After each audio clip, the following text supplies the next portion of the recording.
Hello everyone, welcome back to my channel this side सिद्धि।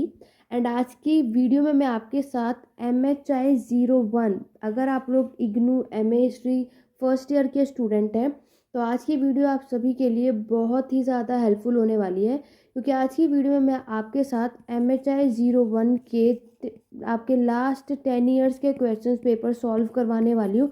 और साथ ही साथ हम ये भी देखने वाले हैं कि MHI 01 में लास्ट 10 ईयर्स में आपके एग्ज़ाम में सबसे ज़्यादा क्वेश्चंस किस तरीके से पूछे जाते हैं और आपको उसके अंदर क्या क्या लिखना चाहिए। वैसे मैं आपके सामने यहाँ पे आपको नज़र आ रहा है कि जून 2011 से यहाँ से आपके क्वेश्चंस पेपर स्टार्ट है। अगले जितने भी हमारे जून 2023 के लिए एग्ज़ाम की प्रिपरेशन कर रहे हैं, या फिर आपके दिसंबर 2023 के लिए जो जितने भी लोग आप अपने एग्ज़ाम की प्रिपरेशन कर रहे हो, तो ये वीडियो बहुत ही ज़्यादा हेल्पफुल है। और मैंने ऑलरेडी MHI 01 की प्लेलिस्ट बनाई हुई है, उसको चेकआउट कर लो, वहाँ पे भी बहुत कुछ मैंने बताया हुआ है। तो अगर आप बिगनर्स हैं और अभी आपने स्टार्टिंग में इग्नू में एडमिशन लिया है, तो आप लोग उस वीडियो को देख करके अपनी स्टडी को स्टार्ट कर सकते हैं। यहाँ पर वैसे तो मैं आपके सामने नज़र आ रहा है कि 10 ईयर्स के क्वेश्चंस पेपर मैं आपको दिखाने वाली हूँ। अदरवाइज सिर्फ आपको सिर्फ लास्ट 5 ईयर्स के क्वेश्चंस पेपर एनालाइज करने की ज़रूरत है। ठीक है, लास्ट 5 ईयर सफिशिएंट है। तो अभी आप 2023 के स्टूडेंट्स हैं, तो आप लोगों को 2017 से लेकर के 2022 तक के एग्ज़ाम में जितने भी और किस किस तरीके से क्वेश्चंस पूछे गए हैं उसको एनालाइज करना ज़्यादा इम्पॉर्टेंट है।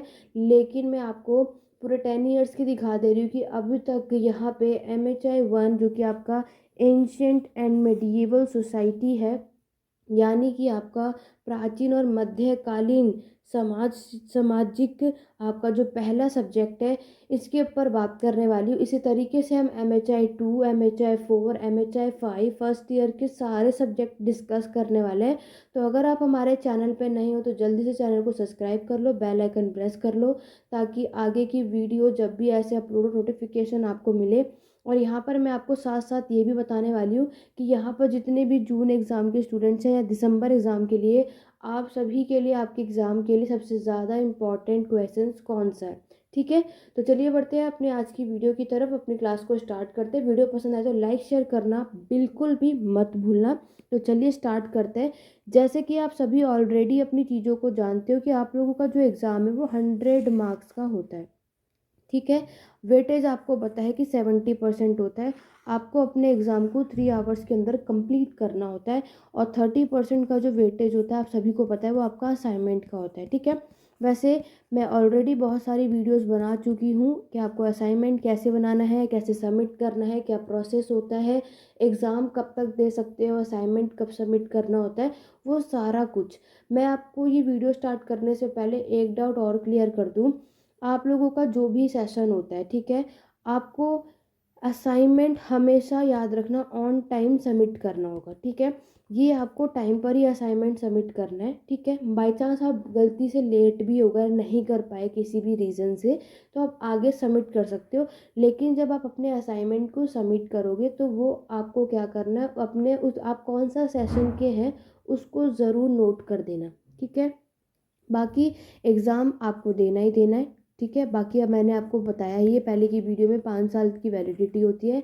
वैसे मास्टर 2 साल के अंदर कंप्लीट करना है, बट बाई चांस आप बीच में एग्ज़ाम नहीं दे पाए, वो सारा कुछ मैंने ऑलरेडी डिस्कस किया हुआ है। तो आप लोगों ने उस वीडियो को ना देखा हो तो उसको जाकर देखना। तो आज की बात, आज हम सिर्फ इम्पॉर्टेंट क्वेश्चंस देखेंगे, जहाँ पर आप सभी को पता है कि आप लोगों को टोटल 10 क्वेश्चंस आपके एग्ज़ाम में होते हैं। ठीक है, क्वेश्चन पेपर देखोगे कितने क्वेश्चंस हैं, 10 होते हैं, जिसमें से आपको सिर्फ 5 को अटैम्प्ट करना है।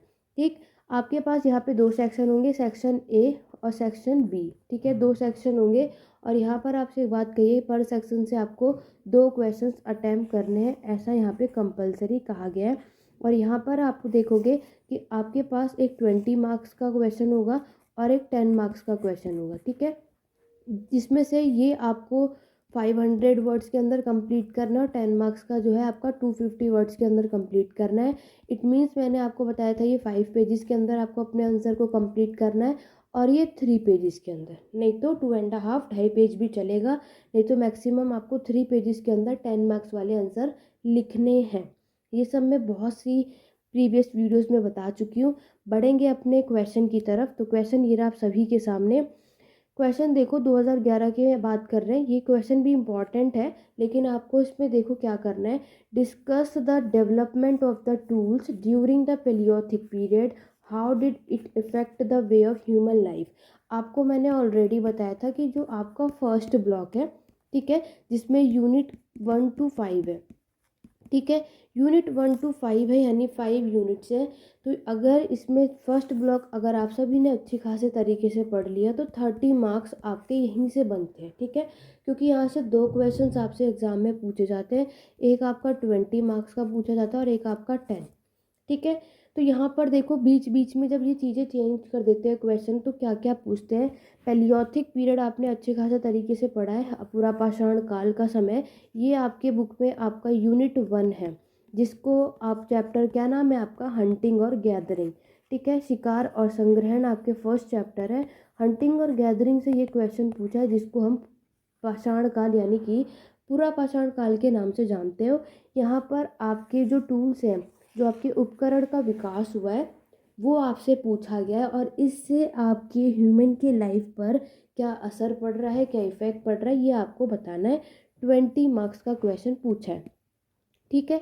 जो मैं ऑलरेडी जितने भी पेड क्लासेस में मैं ऑलरेडी ये क्वेश्चन डिस्कस करा चुकी हूँ कि आपके पेलियोथिक पीरियड को हम और किस नाम से जानते हैं, ओल्ड स्टोन एज के नाम से जानते हैं, ठीक है, ये हम ऑलरेडी कर चुके हैं।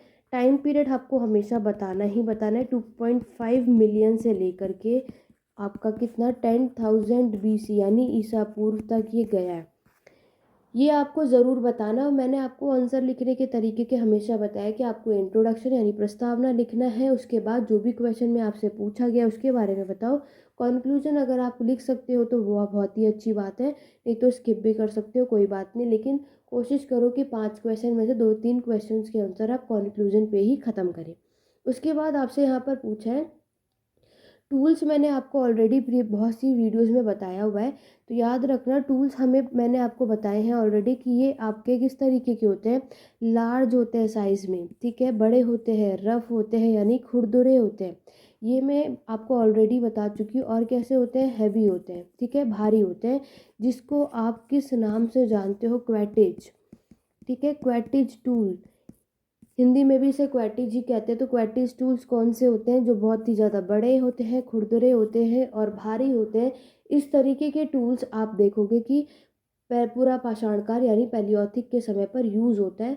लेकिन अगर बात आती है कि आपके ये टूल्स किस तरीके के दिखते हैं, ठीक है, कौन कौन से थे, जैसे आप सभी को पता है हैंड एक्स सबसे पहला है, यानी कि हस्त कुठार सबसे पहला टूल है जो आपको मिलता है, ये आपको बताना है। इस समय के लोग और क्या क्या यूज़ करते हैं, आपके स्क्रैपर हुआ, आपके क्लीवर हुए, ठीक है, इन सब का यूज़ इन्होंने किया है। अगर हम बात करें कि ये अपने टूल का यूज़ किस पर्पस से करते हैं, तो याद रखना चॉपिंग के पर्पस से करते हैं, ठीक है, स्किनिंग के पर्पस से करते हैं, ये आपको बताना है। डिगिंग के लिए करते हैं, किस पर्पस के लिए आप ये खुदाई का काम कर रहे हो, तो चॉपिंग का काम, ठीक है, स्किनिंग और डिगिंग। तो यहाँ पर हमने एक चीज़ देखी थी कि आपके इस चैप्टर का नाम ही क्या है, हंटिंग और गैदरिंग। तो हमने एक चीज़ देखी, अगर ये लोग शिकार कर रहे हैं तो इन लोगों को उपकरण की ज़रूरत यानी कि टूल्स की ज़रूरत तो पड़ेगी। तो यहाँ पर इन्होंने इन सब चीज़ों का यूज़ करा। जब आप जानवरों का शिकार कर रहे हो क्योंकि मीट खाने के पर्पज़ से, या फिर कपड़े बनाने के पर्पज़ से, क्योंकि आपको पता है मैंने आपको एक चीज़ बताई थी कि पैलियोथिक पीरियड का टाइम जो है इसको हम आइस एज के नाम से यानी हिम युग के नाम से भी जानते हैं, क्योंकि इस समय का क्लाइमेट बहुत ही ज़्यादा ठंडा होता है, ठीक है। तो ये एनिमल की स्किन पहनते हैं, इस वजह से ये जानवरों का भी शिकार करते हैं। तो स्किनिंग, चॉपिंग और डिगिंग खुदाई करने का काम भी है। ये सब कुछ मैंने आपको ऑलरेडी प्रीवियस वीडियो में बताया है। बाकी जितने भी हमारे पेड क्लासेस में स्टूडेंट हैं, ठीक है, वहाँ पे मैं डिटेल में ये सब कुछ बता चुकी हूँ। बाकी ये मैं ऑलरेडी आपको डिस्कस करा चुकी हूँ, आप लोगों को मेरे चैनल पे मिल जाएगी इसकी वीडियो, डिटेल में इसको करना है। तो ये सारी चीज़ें याद रखना है कि आपको ये सारा कुछ इसमें लिखना है। अगर ये क्वेश्चन कभी रिपीट हुआ तो याद रखना है कि आपको इस क्वेश्चन के अंदर ये सारी चीज़ें बतानी है। क्लियर हो गया, चलिए बढ़ेंगे अपने सेकंड क्वेश्चन की तरफ। Describe the social structure of bronze as societies, ये आपका है यूनिट 9, ठीक है। मैंने आपको बताया था कि ब्लॉक सेकंड आप करेंगे तो यहाँ से ब्लॉक सेकंड से सिर्फ एक क्वेश्चन पूछेगा, वो भी 20 मार्क्स का। उसमें से सिर्फ मैंने 3 चीज़ें आपको बताई हैं जो आपको करना है। एक है आपका अर्बनाइजेशन यानी कि शहरीकरण, जो है आपका यूनिट 7, ठीक है।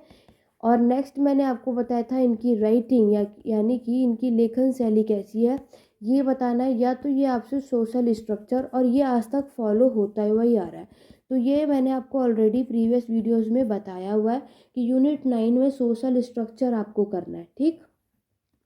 तो यहाँ पर आपको सोशल स्ट्रक्चर पूछा है। ब्रोंज एज में मैंने आपको बताया ये वो टाइम है जब आपकी सिविलाइजेशन यानी कि सभ्यताएं बननी शुरू हुई, ठीक है। लोग सेटल हुए, आपकी यहाँ पर सभ्यताएं बनी, जिसमें से हमें पता है कौन कौन सी सभ्यताएं थी। सबसे पहले थी आपकी मेसोपोटामियन, ठीक है, मेसोपोटामियन सभ्यता बनी। उसके बाद ये बनी आपकी हड़प्पा, उसके बाद आपकी मिस्र यानी कि इजिप्ट, और लास्ट जो हमें पढ़ने को और देखने को मिलता है वो है आपकी चाइना। तो आपको ये 4 सिविलाइजेशन के बारे में बताना है, और जो यहाँ पर आप इनका सोशल स्ट्रक्चर यानी सामाजिक संरचना के बारे में बताओगे, वो आप मेसोपोटामिया, हड़प्पा, इजिप्ट और चाइना के बेस पर बताओगे। तो याद होगा कि जब मैंने आपको ये चीज़ें कराई थी तो मैंने आपको ये बताया था कि सिविलाइजेशन कैसे हुई, आपकी सभ्यताएं कैसे बसी।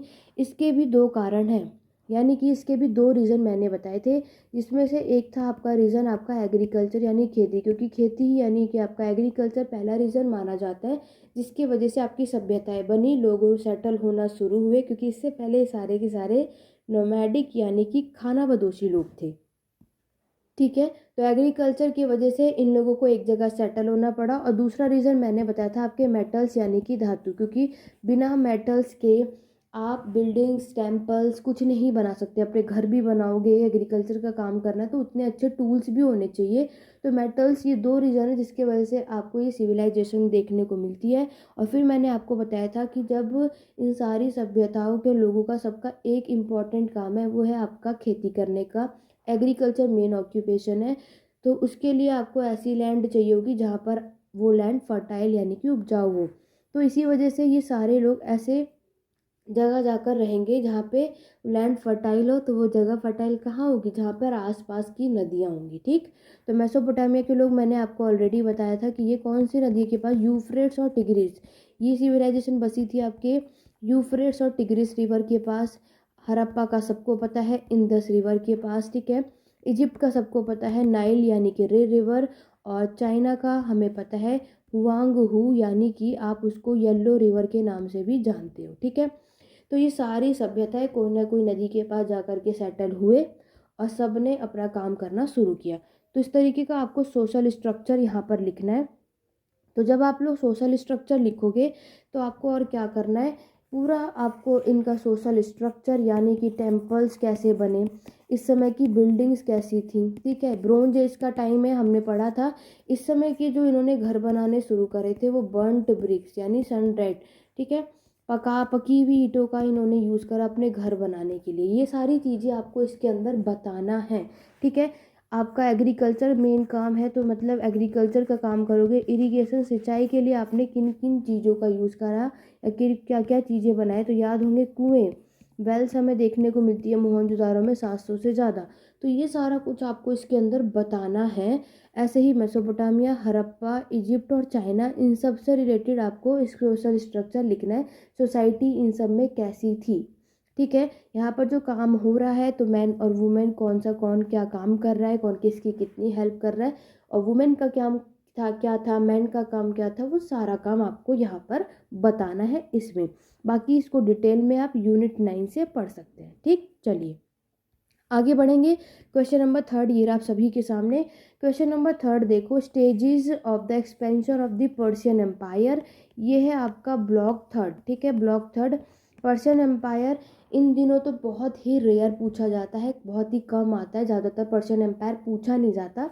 तो मैंने आप सभी से कहा था ब्लॉक 3 करने के लिए, ब्लॉक 3 करोगे तो यहाँ से हमेशा 2 क्वेश्चंस पूछे जाते हैं, ठीक है, जो कि आपके 40 मार्क्स के होंगे। क्योंकि कम आजकल तो ये इनका फोकस ग्रीक और रोमन पे जाता है, लेकिन बाय चांस आपके एग्जाम में पर्शियन पूछ लिया जाए तो स्टेजेस पूछा है कि आपके पर्शियन एम्पायर का विस्तार कैसे हुआ है, एक्सपेंशन कैसा हुआ, वो आपको बताना है, ठीक।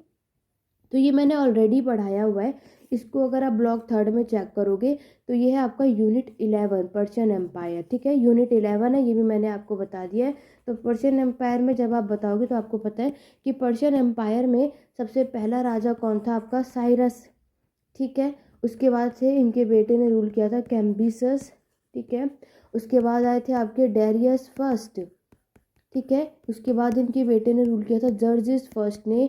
और लास्ट रूलर में बात करूँ आपके पर्शियन एम्पायर के, जब ये सब एम्पायर साम्राज्य ख़त्म हुआ था तो उस समय जो रूलर था डेरियस थर्ड थे, ठीक है।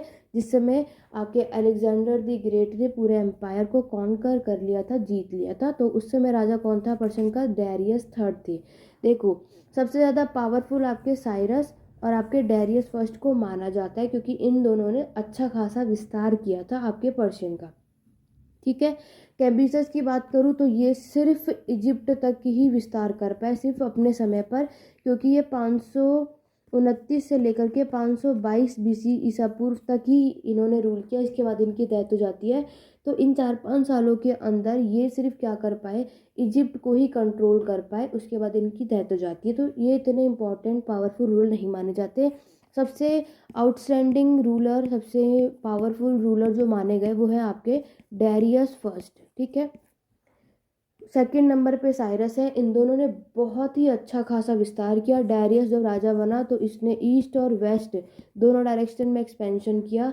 लास्ट जो इनकी नज़र थी वो थी ग्रीक एम्पायर पे, बट ये इसको जीत नहीं पाए, कोशिश बहुत करी लेकिन उसके बाद इनकी डेथ हो जाती है। तो जो काम ये नहीं कर पाए वो जर्जस फर्स्ट इनके बेटे थे, इन्होंने कोशिश करी कि इसको जीत पाए, बट वो भी इस काम को नहीं कर पाए थे।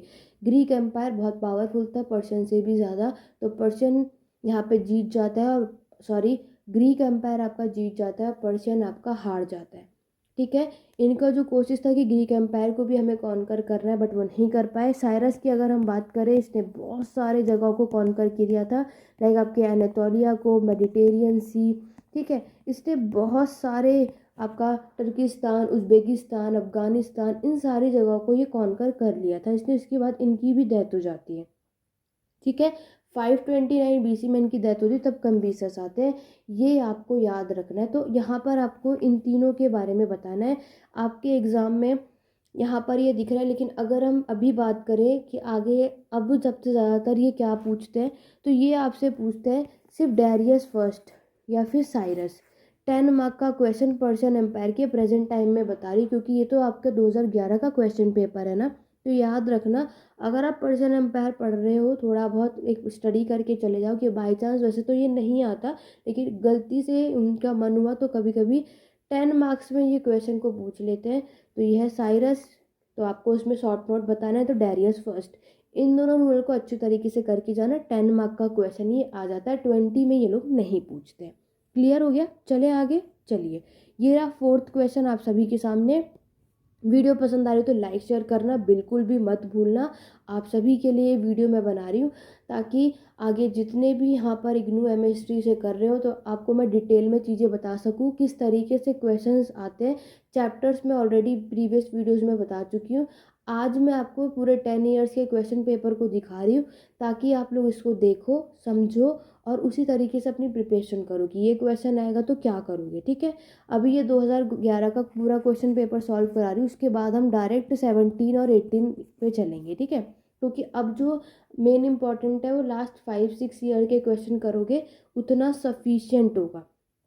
आगे चलते हैं। देखो फोर्थ क्वेश्चन में पूछा है, enumerate 2 main civilization that flourished in Latin America prior to colonial expansion. तो आपको यहाँ पर कोई भी 2 सभ्यताओं के बारे में बताना है जो अच्छी खासी फली फूली थी आपकी लैटिन अमेरिका में, ठीक है।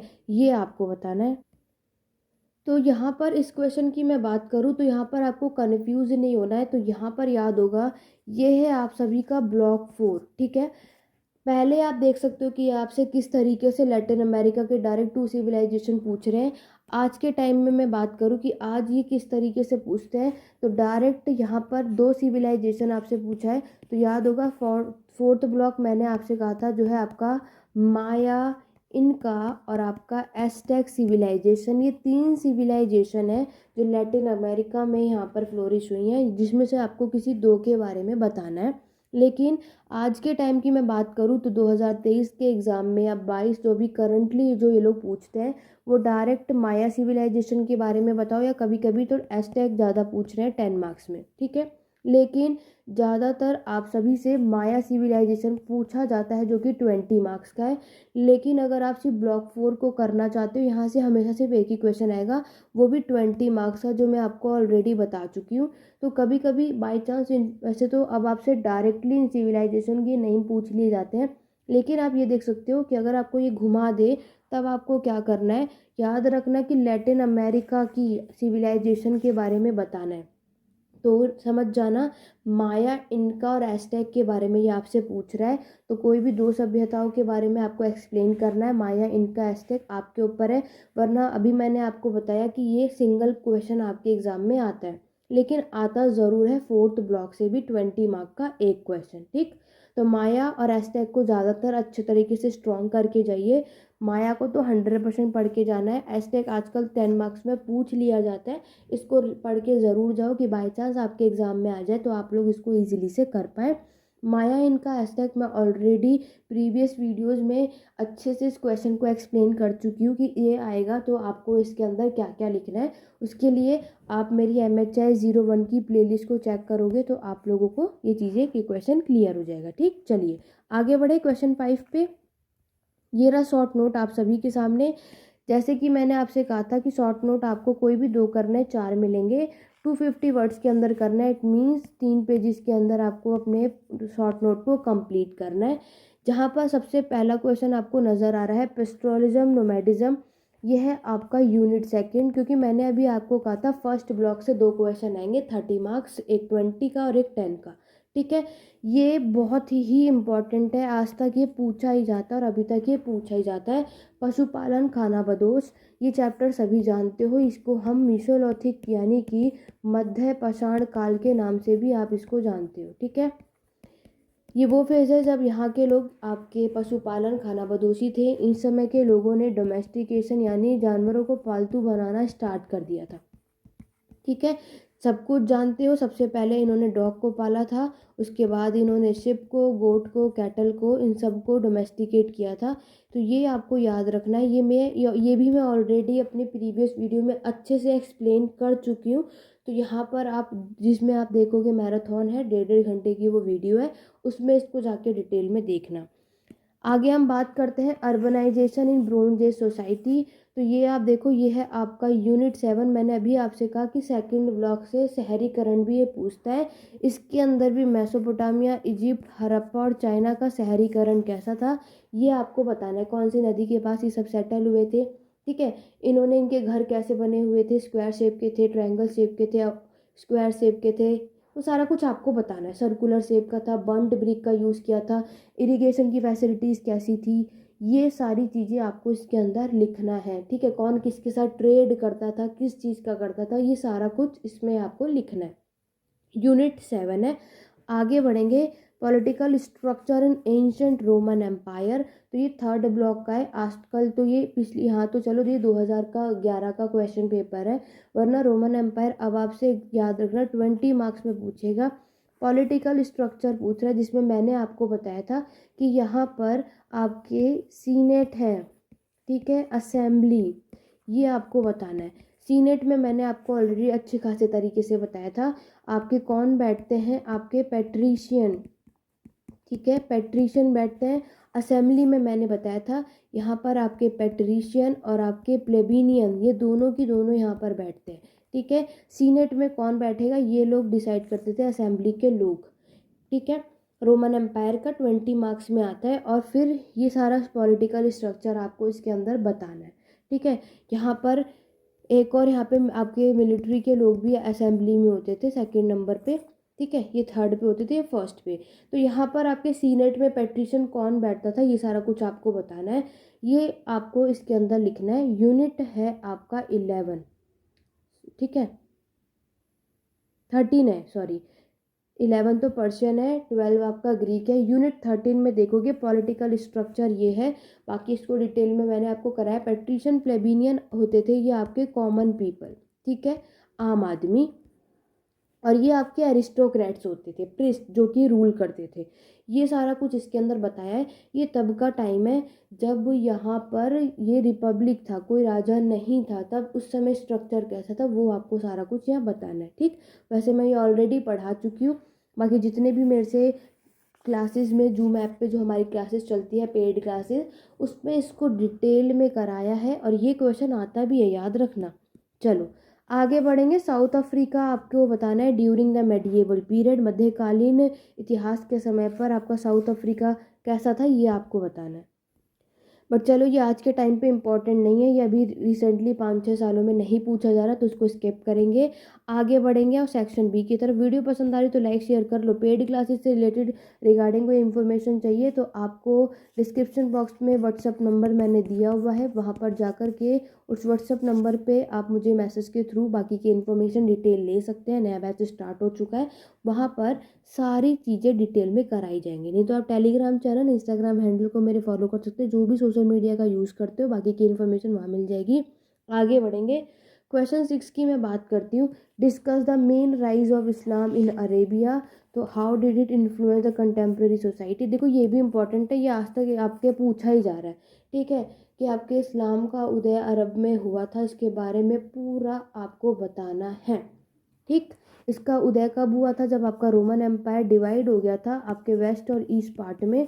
ये मैंने आपको बताया। ईस्टर्न आपका, जिसको आप बेजेंटाइन एम्पायर के नाम से जानते हो, इसको डिस्ट्रॉय करके ख़त्म किया था किसने, ऑटोमन एम्पायर ने, ठीक है। तो ऑटोमन एम्पायर आया, यहाँ से आपके इस्लाम यानी कि इस्लाम धर्म को मानने लगे। और इस समय जो रोमन एम्पायर था, ये तो रोमन एम्पायर जो डिवाइड हुआ तो वेस्ट वाला रोमन को मिला था। तो रोमन एम्पायर के लोग, आपको सबको पता है कौन से धर्म को फॉलो करते थे, क्रिश्चियन को, यानी कि क्रिश्चियनिटी को। तो इसको हटाया गया और यहाँ पर जब इस्लाम आए तो उनको ये था कि हम पावरफुल बने, अब सब के सब हमारे धर्म को फॉलो करें। ये सारा कुछ आपको इसके अंदर बताना है। फिर इस समय खलीफा भी बने थे, ये भी आपको सारा कुछ पता है। और अरब के लोग जब यहाँ पर बढ़ते गए तो कैसे बढ़ेंगे, सबको पता है, व्यापार के थ्रू, ट्रेड करेंगे, ठीक है। ये सारा कुछ आपको इसके अंदर बताना है। चलिए आगे बढ़ेंगे। Discuss the commercial practice prevalent in medieval India, ये आपसे पूछा है, ये सब कभी कभी ही आता है। आगे सबसे most important, what do you understand by feudalism, सामंतवाद से आप लोग क्या समझते हो। व्हाट वर फिफ्थ और मैनर क्या होता है, उनका प्रशासन आपको बताना है। फ्यूडलिज्म को बहुत अच्छे खासे तरीके से मैंने प्रीवियस वीडियोस में एक्सप्लेन किया हुआ है, आप ज़रूर उस मैराथन को देखो, आपको बहुत काम आने वाला है, वेरी इंपॉर्टेंट है। आज के टाइम पर ये आपके एग्जाम में हमेशा क्वेश्चन नंबर 6 होता है, हमेशा 20 मार्क का एक क्वेश्चन फ्यूडलिज्म सामंतवाद पे होता ही होता है, ठीक है। या तो इसका डिक्लाइन पूछ लेगा कैसे हुआ था, या फिर इसका पूरा फीचर्स पूछ लेगा सामंतवाद का, ठीक है। तो जो भी ये आपसे पूछ रहा है, याद रखना, ये होता है आपका मेडिएवल यूरोप। ये मेडिएवल यूरोप में आपके सामंतवाद कैसे थे, क्या थे, तो वो सारा यहाँ पर आपको लिखना है। क्वेश्चन नंबर 9 देखो। Discuss major scientific advance of medieval period, what impact did it have on society. तो यहाँ पर आपको मेडिएवल पीरियड भी, क्योंकि हाँ याद रखना, मैंने आपको पहले बताया था कि MHI 1 में आपको वर्ल्ड हिस्ट्री पढ़ना है, तो उसमें वर्ल्ड हिस्ट्री का भी एंशंट और मेडिएवल पार्ट करना है। तो यहाँ पर मैक्सिमम आपको मेडिएवल पार्ट बताना है। एंशंट तो आपकी सिर्फ सिविलाइजेशन पे ही ख़त्म हो जाती है, लेकिन बाकी का मेडिएवल पार्ट आपको इसके अंदर एक्सप्लेन करना है। आते हैं क्वेश्चन नंबर 10 देखो, शॉर्ट नोट है, changes in demography in medieval Europe. देखो ये वेरी इंपॉर्टेंट, आज तक ये पूछा ही जाता है।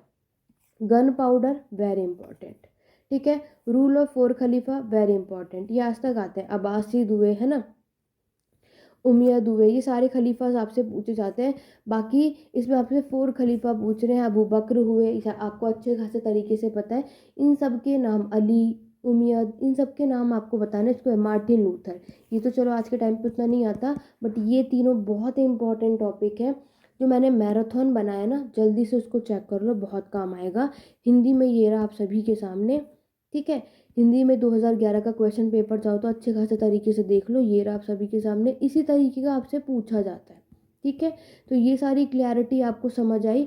बाकी मैंने प्रीवियस मेरी वीडियोस देखोगे, उसमें 2016 से लेकर के पूरा 2022 तक के सारे प्रीवियस ईयर क्वेश्चंस पेपर को सॉल्व कराया हुआ है, क्वेश्चंस दिखाए हैं। बस आपको MHI 01 की प्लेलिस्ट को चेकआउट करना है, क्वेश्चंस तक बताएं। बाकी जो पेड क्लासेस वाले स्टूडेंट हैं उनको तो जैसे जैसे हम ब्लॉक करते हैं, चैप्टर कर लेते हैं, फिर मैं उनको क्वेश्चंस दिखाती हूँ कि अभी तक आपके एग्ज़ाम में इसको चैप्टर से इस तरीके का क्वेश्चन आया, तो क्या आप लोग अब उसको कर सकते हैं। तो वहाँ पर अच्छी तरीके से प्रिपरेशन की जाती है कि आपको वो क्लास लेने के बाद कोई भी वीडियोस की ज़रूरत नहीं है, कोई भी यहाँ पर आपको बुक्स पढ़ने की ज़रूरत नहीं है, सिर्फ उस क्लास से आप सभी का काम बन जाता है। लेकिन जो लोग उस क्लासेस को नहीं ले सकते हैं, ठीक है, कोई जिसको जो भी प्रॉब्लम है, तो यूट्यूब पे आपकी मैं पूरी हेल्प करने की पूरी कोशिश कर रही हूँ और करा भी है। पूरी MHI 1 को अगर प्लेलिस्ट को चेकआउट करोगे, इतनी आपने देख ली, एग्ज़ाम में 60-70 प्लस से ज़्यादा, 60 बहुत कम बोल रही हूँ मैं, 70 प्लस 80 प्लस आपके स्कोर आएंगे और अभी तक आए भी हैं, ठीक है, और आते भी हैं। तो आप लोग ये मत सोचना कि वो वीडियो आपके काम नहीं आएगी। जो भी पेड क्लासेस नहीं ले पाता है तो आप मेरी से प्लेलिस्ट को देख लो, आपका काम बन जाएगा। क्लियर हो गया। चलो 2011 का दिसंबर का क्वेश्चन पेपर भी मैं आपको दिखा देती हूँ। देखो, give a detail account of the domestication of plants and animal by the human. ये आपका यूनिट 3 है, ठीक है, यूनिट 3 आपके पशुपालन जो हुआ था, जानवरों को और जो पेड़ पौधों को पशु यानी पालतू बनाया था, उसके बारे में डिटेल में लिखना है। आप सभी को पता है कि एनिमल मैंने आपको बताया डॉग, ठीक है। यहाँ पर क्या है, आपको टाइम पीरियड के साथ बताना है कौन से शहर में सबसे पहले किस जगह पर डॉग को डोमेस्टिकेट किया था। मैंने ऑलरेडी बताया था कि डॉग को सबसे पहले हंटिंग और गैदरिंग के पर्पस के लिए, यानी शिकार और संग्रहण करके काम के लिए इसको पालतू बनाया था, किसको, डॉग को। इसके बाद आपके गोट हुआ यानी बकरी, शिप यानी भेड़, कैटल्स यानी कि गाय, इनको बनाया गया पालतू किसके काम के लिए, खेती करने के पर्पस के लिए। ये भी आप बात जानते हो, ठीक है।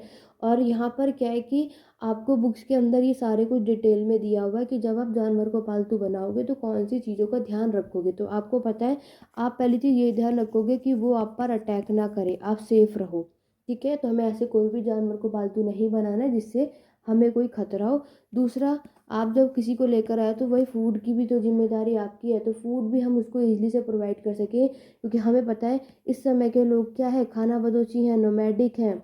तो जब आप खुद ही, आपका ठिकाना नहीं है, आप खुद ही एक जगह से दूसरी जगह घूम रहे हो, तो आपको ये है कि आप किसी को अपने साथ रख रहे हो तो आप उसको ईजिली से फूड प्रोवाइड कर सको, आपको अलग से कोई मेहनत या स्ट्रगल ना करनी पड़े। तो यहाँ पर आप देखो, डॉग है, गोट के, शिप, कैटल जो इन लोगों ने सेलेक्ट किया था। डॉग को आपको पता है मीट खाएगा, तो आपको पता है उस समय के जो लोग थे वो मीट खाते थे, तो उसको ईजिली से मीट प्रोवाइड कर सकते हैं। गोट, शिप और कैटल आपको पता है बहुत ही फुल्ली वेजिटेरियन है। ये शिप क्या, किससे काम बन जाएगा, आपके ग्रास, सिर्फ इन्हें ग्रीनरी चाहिए, घास चाहिए, तो ये कहीं भी जाते हैं, ये हर जगह तो नहीं मिलेगा ही मिलेगा, तो इसके लिए इनको कहीं भी मेहनत करने की ज़रूरत नहीं है और ना ही इन्हें कोई खतरा है। और तीसरा कि ये खुद नोमैडिक है, तो जो ये लोग माइग्रेट कर रहे हैं, घूम रहे हैं, तो उसके साथ ईजिली ये भी ट्रैवल कर सके, कोई प्रॉब्लम ना आए। तो ये सारे कुछ फीचर्स है जो आपको इस क्वेश्चन के अंदर लिखना है। क्लियर हो गया। चलिए आगे बढ़े। क्वेश्चन सेकंड देखो, ये आपका यूनिट 8 है, ब्लॉक सेकंड। जैसे कि मैंने आपको बताया, discuss the development of writing and other artist expression in bronze as society.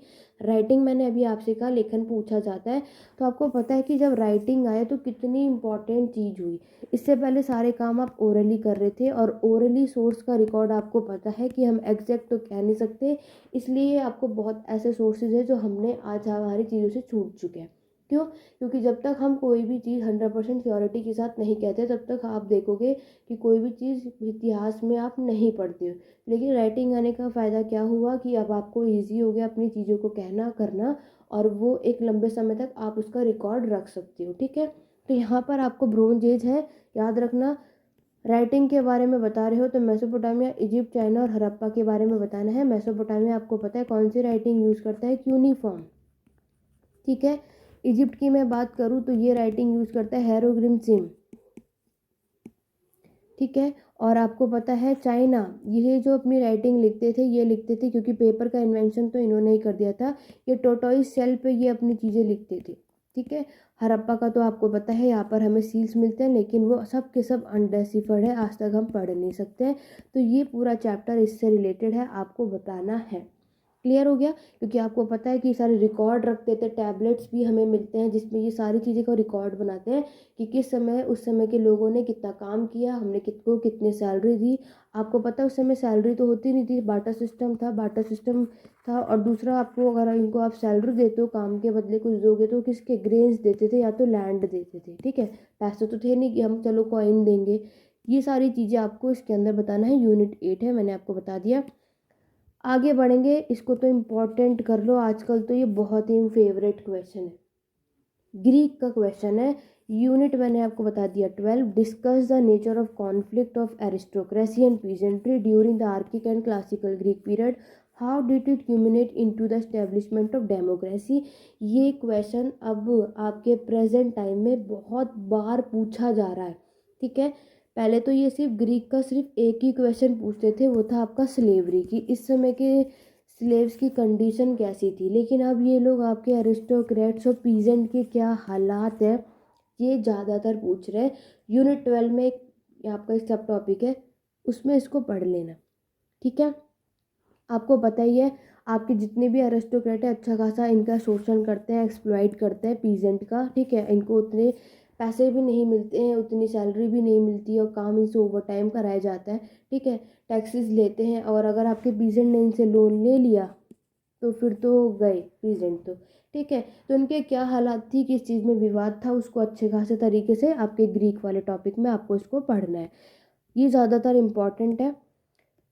Give a detail account of the polity and society of north Africa. तो नॉर्थ अफ्रीका की पॉलिटी और society के regarding आपसे क्वेश्चन पूछा। अभी recently में चीज़ें तो नहीं आती, लेकिन इसको देख लेना। देखो, स्लेवरी इन एंशिएंट रोम, ठीक है, रोम का भी स्लेव्स आपसे पूछा जाता है, जिसमें मैंने आपको और हड़प्पन सिविलाइजेशन, असेरियन एम्पायर और इनका, अभी मैंने इनका, एस्टेक और माया दिखाया ही था, तो इनका भी आपसे पूछा जाता है। यूनिट ये ब्लॉक 4 है आपका, ठीक है, यहाँ से पहले ये पूछा जाता था। असेरियन एम्पायर की मैं बात करूँ तो ये आप सभी का यूनिट 10 है, ब्लॉक 3, ये कभी कभी पूछ लिया जाता है।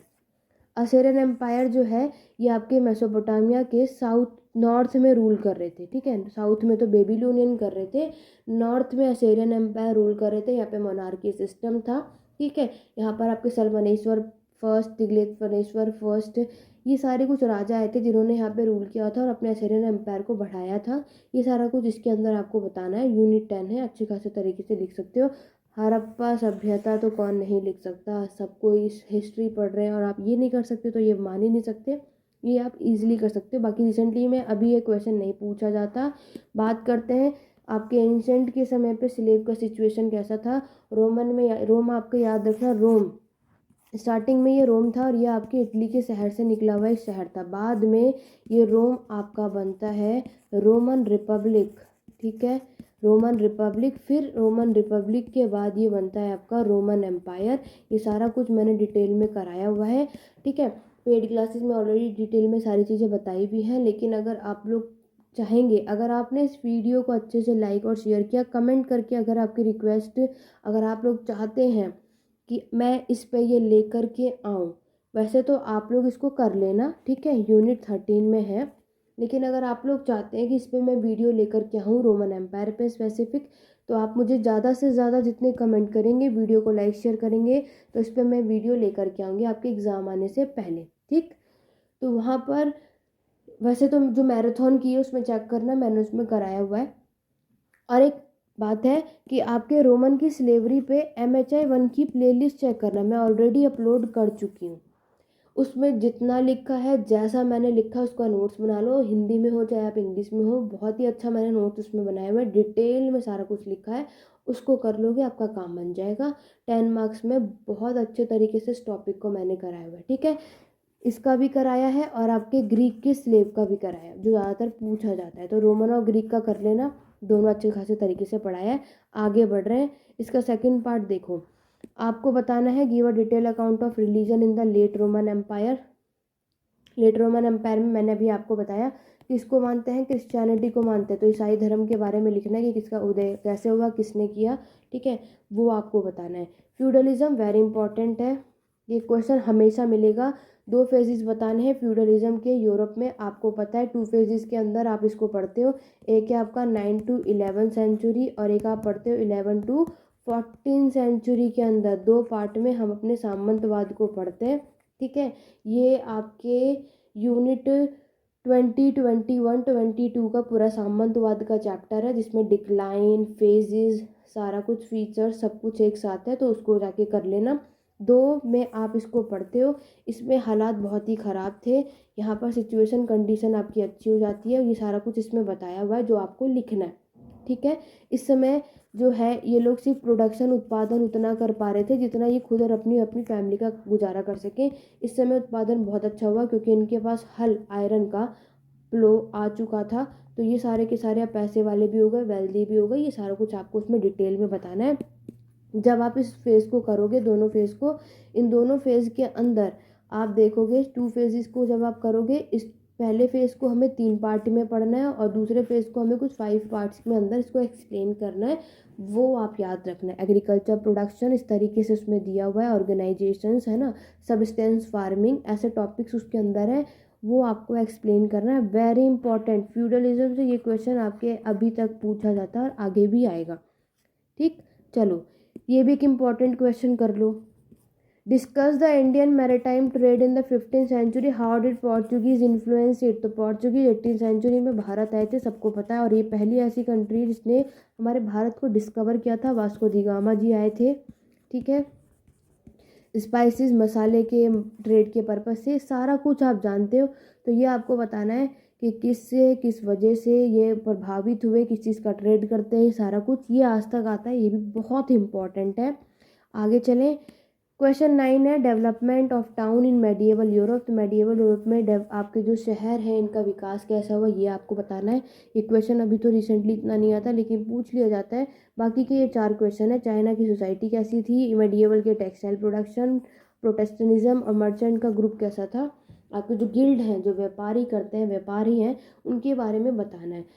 तो ये कुछ इस तरीके से आप पूरा ओवरऑल क्वेश्चन पेपर चेक करोगे, हिंदी में भी मैं आपको दिखा रही हूँ। इस तरीके से आपके MHI 1 में क्वेश्चन आते हैं और ये आज तक यही रिपीट करते हुए आ रहे। बाकी जितनी भी प्रीवियस ईयर की वीडियोस चेक कर लो, मेरी पूरी प्लेलिस्ट में जितना भी MHI 1 के रिगार्डिंग मैंने आपको चीज़ें बताई हैं, सारा कुछ फॉलो कर लेना। बाकी मेरे चैनल को सब्सक्राइब कर लो, आगे मैं और भी चैप्टर्स को डिटेल में आपके सामने कराने वाली। ठीक, जैसे कि आप सभी देख सकते हो ये 2012 का है। ये ऐसा नहीं है कि क्वेश्चन इंपॉर्टेंट नहीं, आप सबके लिए बहुत है। पेस्टोरल नोमैडिज्म यूनिट 2 देखो दोबारा है। ब्रोंज एज सिविलाइजेशन पूछा गया, ठीक है, ब्लॉक सेकंड।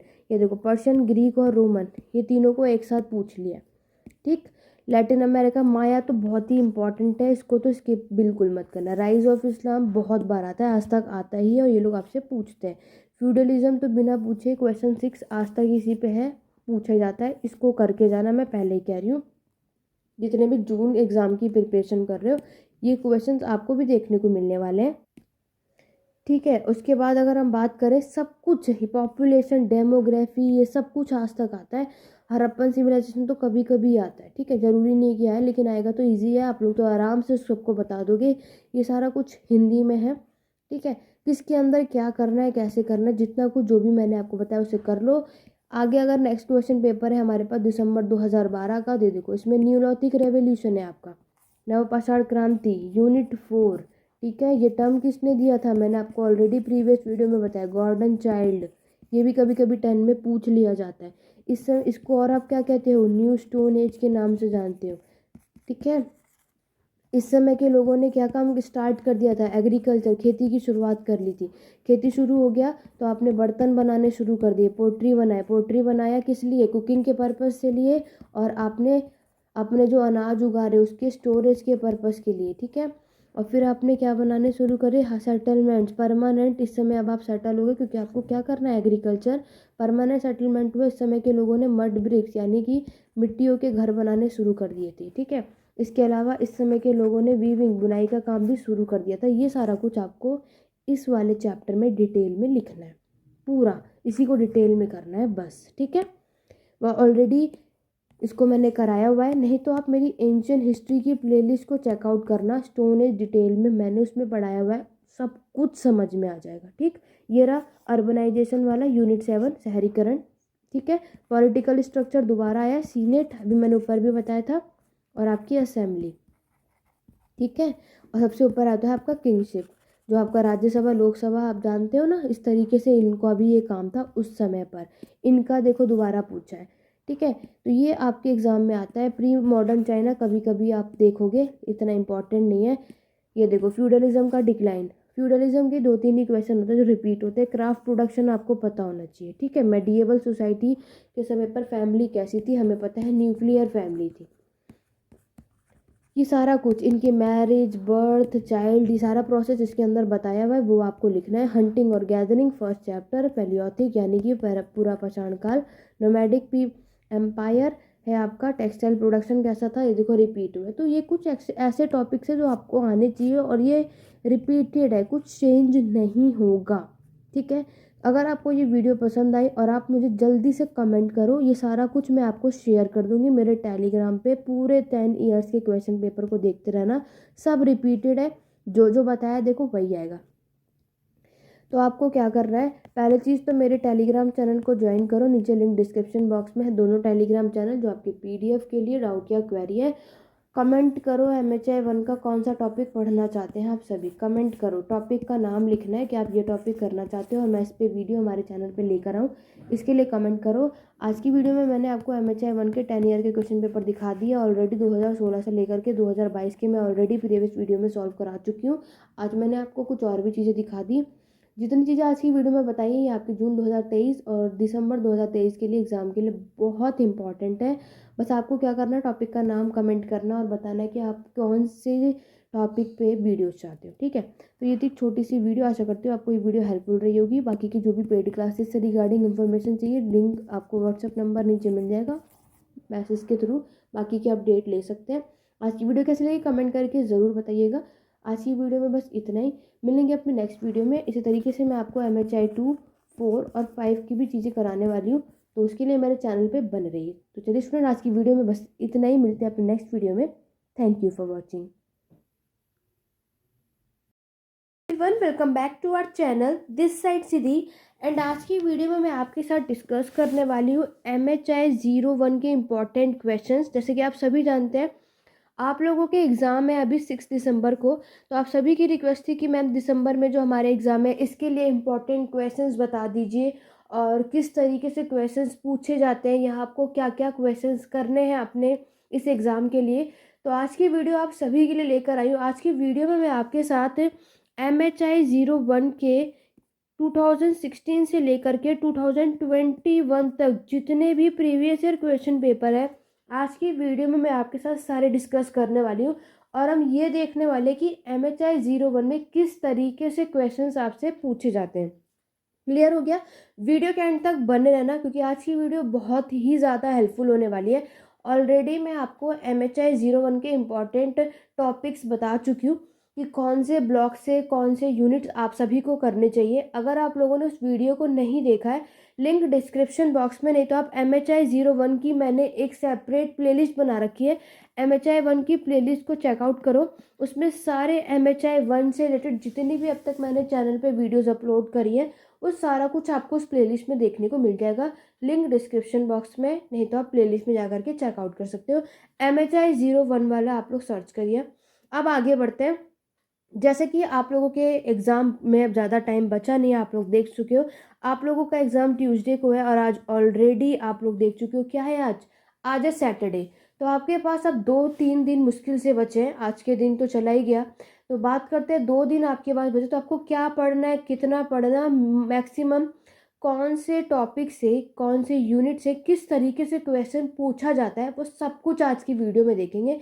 अभी तक कुछ नहीं पढ़ा, इतना करके चले जाओगे, 100% है कि आप लोग 70+ इतना अच्छा स्कोर करके आएंगे। बस आपको वीडियो को बिना स्किप करे अच्छे से सारी चीज़ों को समझना है।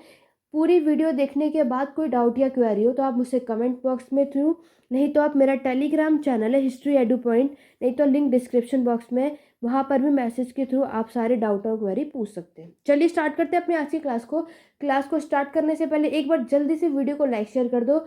चैनल पे नए, चैनल को सब्सक्राइब कर लो क्योंकि आगे ऐसे ही मैं आपके बाकी के सब्जेक्ट्स की वीडियोस भी लेकर के आऊँगी। तो उसके लिए हमारे चैनल पे बने रहिए। रात के 9:30 बजे आपको हमारे चैनल पे हमेशा वीडियोस देखने को मिलेंगी। उसके लिए नोटिफिकेशन के लिए बेल आइकन को प्रेस कर लेना। चलिए बढ़ते हैं अपने क्वेश्चन की तरफ। सबसे पहला क्वेश्चन आपके सामने ये रहा, जून 2016। कम से कम हमें लास्ट 5 ईयर्स के क्वेश्चन पेपर को आपको एनालाइज ज़रूर करना चाहिए। मैं आपको यही सजेस्ट करूँगी। 2016 में आपको दिखा रही हूँ, ठीक है। जून में आपको पता है साल में 2 बार आपके एग्ज़ाम होते हैं, तो पहले हम जून 2016 में किस तरीके से क्वेश्चन पूछे थे प्राचीन और मध्यकालीन समाज से, वो मैं आपको दिखाने वाली हूँ।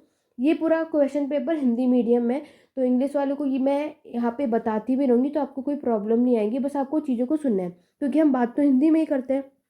जैसे कि आप सभी जानते हैं, आपको 100 मार्क्स का ये एग्ज़ाम होता है, 3 घंटे का टाइम आपको मिलेगा। जैसे कि आप लोगों को एग्ज़ाम आपके पास है, तो आप लोगों का टाइमिंग जहाँ तक है नून टाइमिंग है, 2 बजे से लेकर के 5 बजे तक का आपका एग्ज़ाम होने वाला है, ठीक है। फिर मैंने आपको एक चीज़ बताई थी कि टोटल आपके एग्ज़ाम में 26 पेजेस होते हैं, ठीक।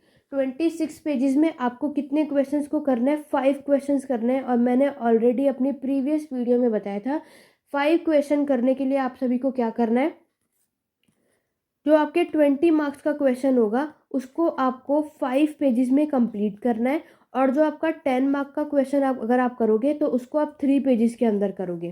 क्लियर हो गया? ये सारी चीज़ें मैंने आपको ऑलरेडी बताई थी प्रीवियस वीडियो में।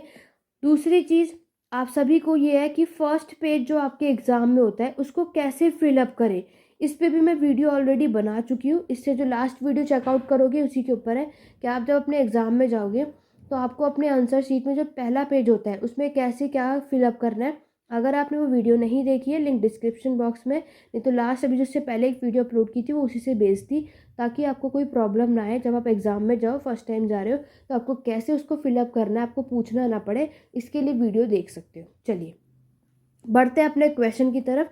ये रहा पहला क्वेश्चन आपके सामने। मैं सारा कुछ अच्छे तरीके से बताती रहूँगी, बस आपको समझना है। पहला क्वेश्चन है पशुपालक खानाबदोशी, तो ये जल्दी से नोट कर लो, ये है आपका यूनिट 2, ठीक है।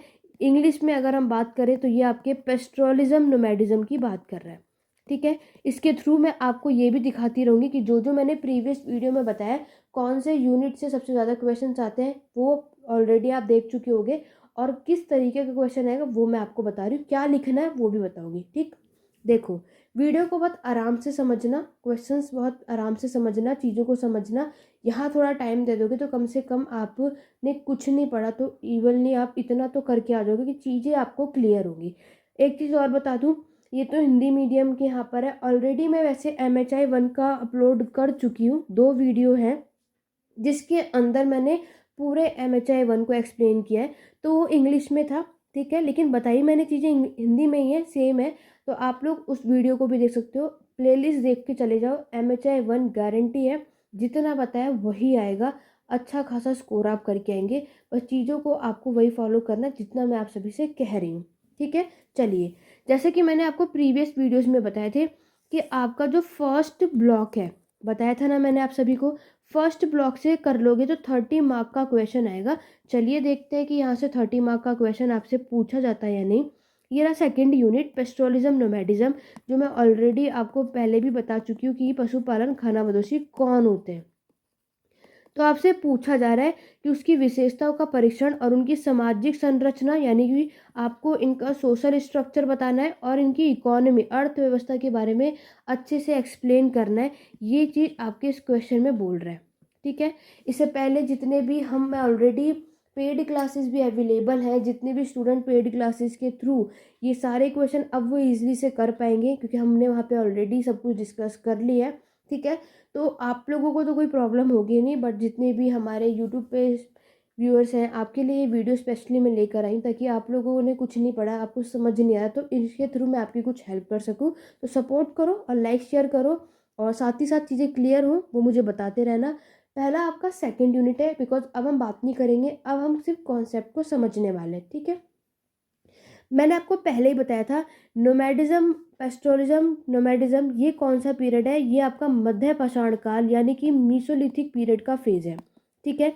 इस समय के लोगों ने आपके क्या किया था, डोमेस्टिकेशन की शुरुआत कर दी थी, यानी कि जानवरों को पालना शुरू कर दिया था, ये चीज़ है। और दूसरा पशुपालक खाना बदोश, मतलब अब आप जब आपने जानवरों को डोमेस्टिकेट कर लिया, उनको पाल लिया है, तो क्या करोगे, उनके खाने के सर्च के लिए भी तो आप इधर से उधर माइग्रेट करोगे, इधर से उधर घूमोगे, तो वही लोग होते हैं आपके पशुपालन खानाबदोश, ये आपको बताना है। फिर आपको ये बताना है कि इससे पहले ये लोग क्या करते थे। तो आपको पता है हंटिंग और गैदरिंग, ठीक है, क्या शिकार एंड संग्रहण जो आपका फर्स्ट चैप्टर है, सबसे पहले लोगों ने इसकी शुरुआत करी। सबसे पहले हमें देखने को क्या मिलता है कि इनकी जो अर्थव्यवस्था है, इनकी इकोनॉमी इस पे डिपेंड थी, हंटिंग और गैदरिंग पे। जैसे जैसे आपका टाइम बढ़ा, आपने क्या शुरू कर दिया, आपका पेस्ट्रोलिज्म, नोमैडिज्म यानी कि पशुपालन, खाना बदोश। फिर जब आपको अच्छी खासी नॉलेज हो गई अपने प्लांट्स की, अपने एनिमल्स की, तो आप लोगों ने अब क्या शुरू कर दिया, एग्रीकल्चर यानी कि खेती की शुरुआत कर दी। क्योंकि अब आपको अच्छी खासी नॉलेज है, आप इतना ज़्यादा घूम चुके हो, माइग्रेट कर चुके हो कि आपको अब नॉलेज है कि कौन से एनिमल्स आपको एग्रीकल्चर में हेल्पफुल रहेंगे, कौन से प्लांट को आपको कौन से सीज़न में उसको ग्रो करना, हर एक फसल के बारे में अब आप लोगों को अच्छी खासी नॉलेज हो चुकी थी। तो ये ट्रांजिशन आपको यहाँ पर देखने को मिलेगा ओवरऑल। फिर आपको ये भी देखना है कि जब आप अपने एनिमल, क्योंकि हम ऑलरेडी ये देख चुके हैं कि यहाँ पर अलग अलग जगहों पे, लाइक सबसे पहले जो जानवर को पालतू बनाया गया था सबको पता है वो डॉग है। डॉग को हमें पता है किस पर्पज़ से, हंटिंग और गैदरिंग के पर्पज़ के लिए इन्होंने इस जानवर को डोमेस्टिकेट किया था, उसको पालतू बनाया था, ठीक है।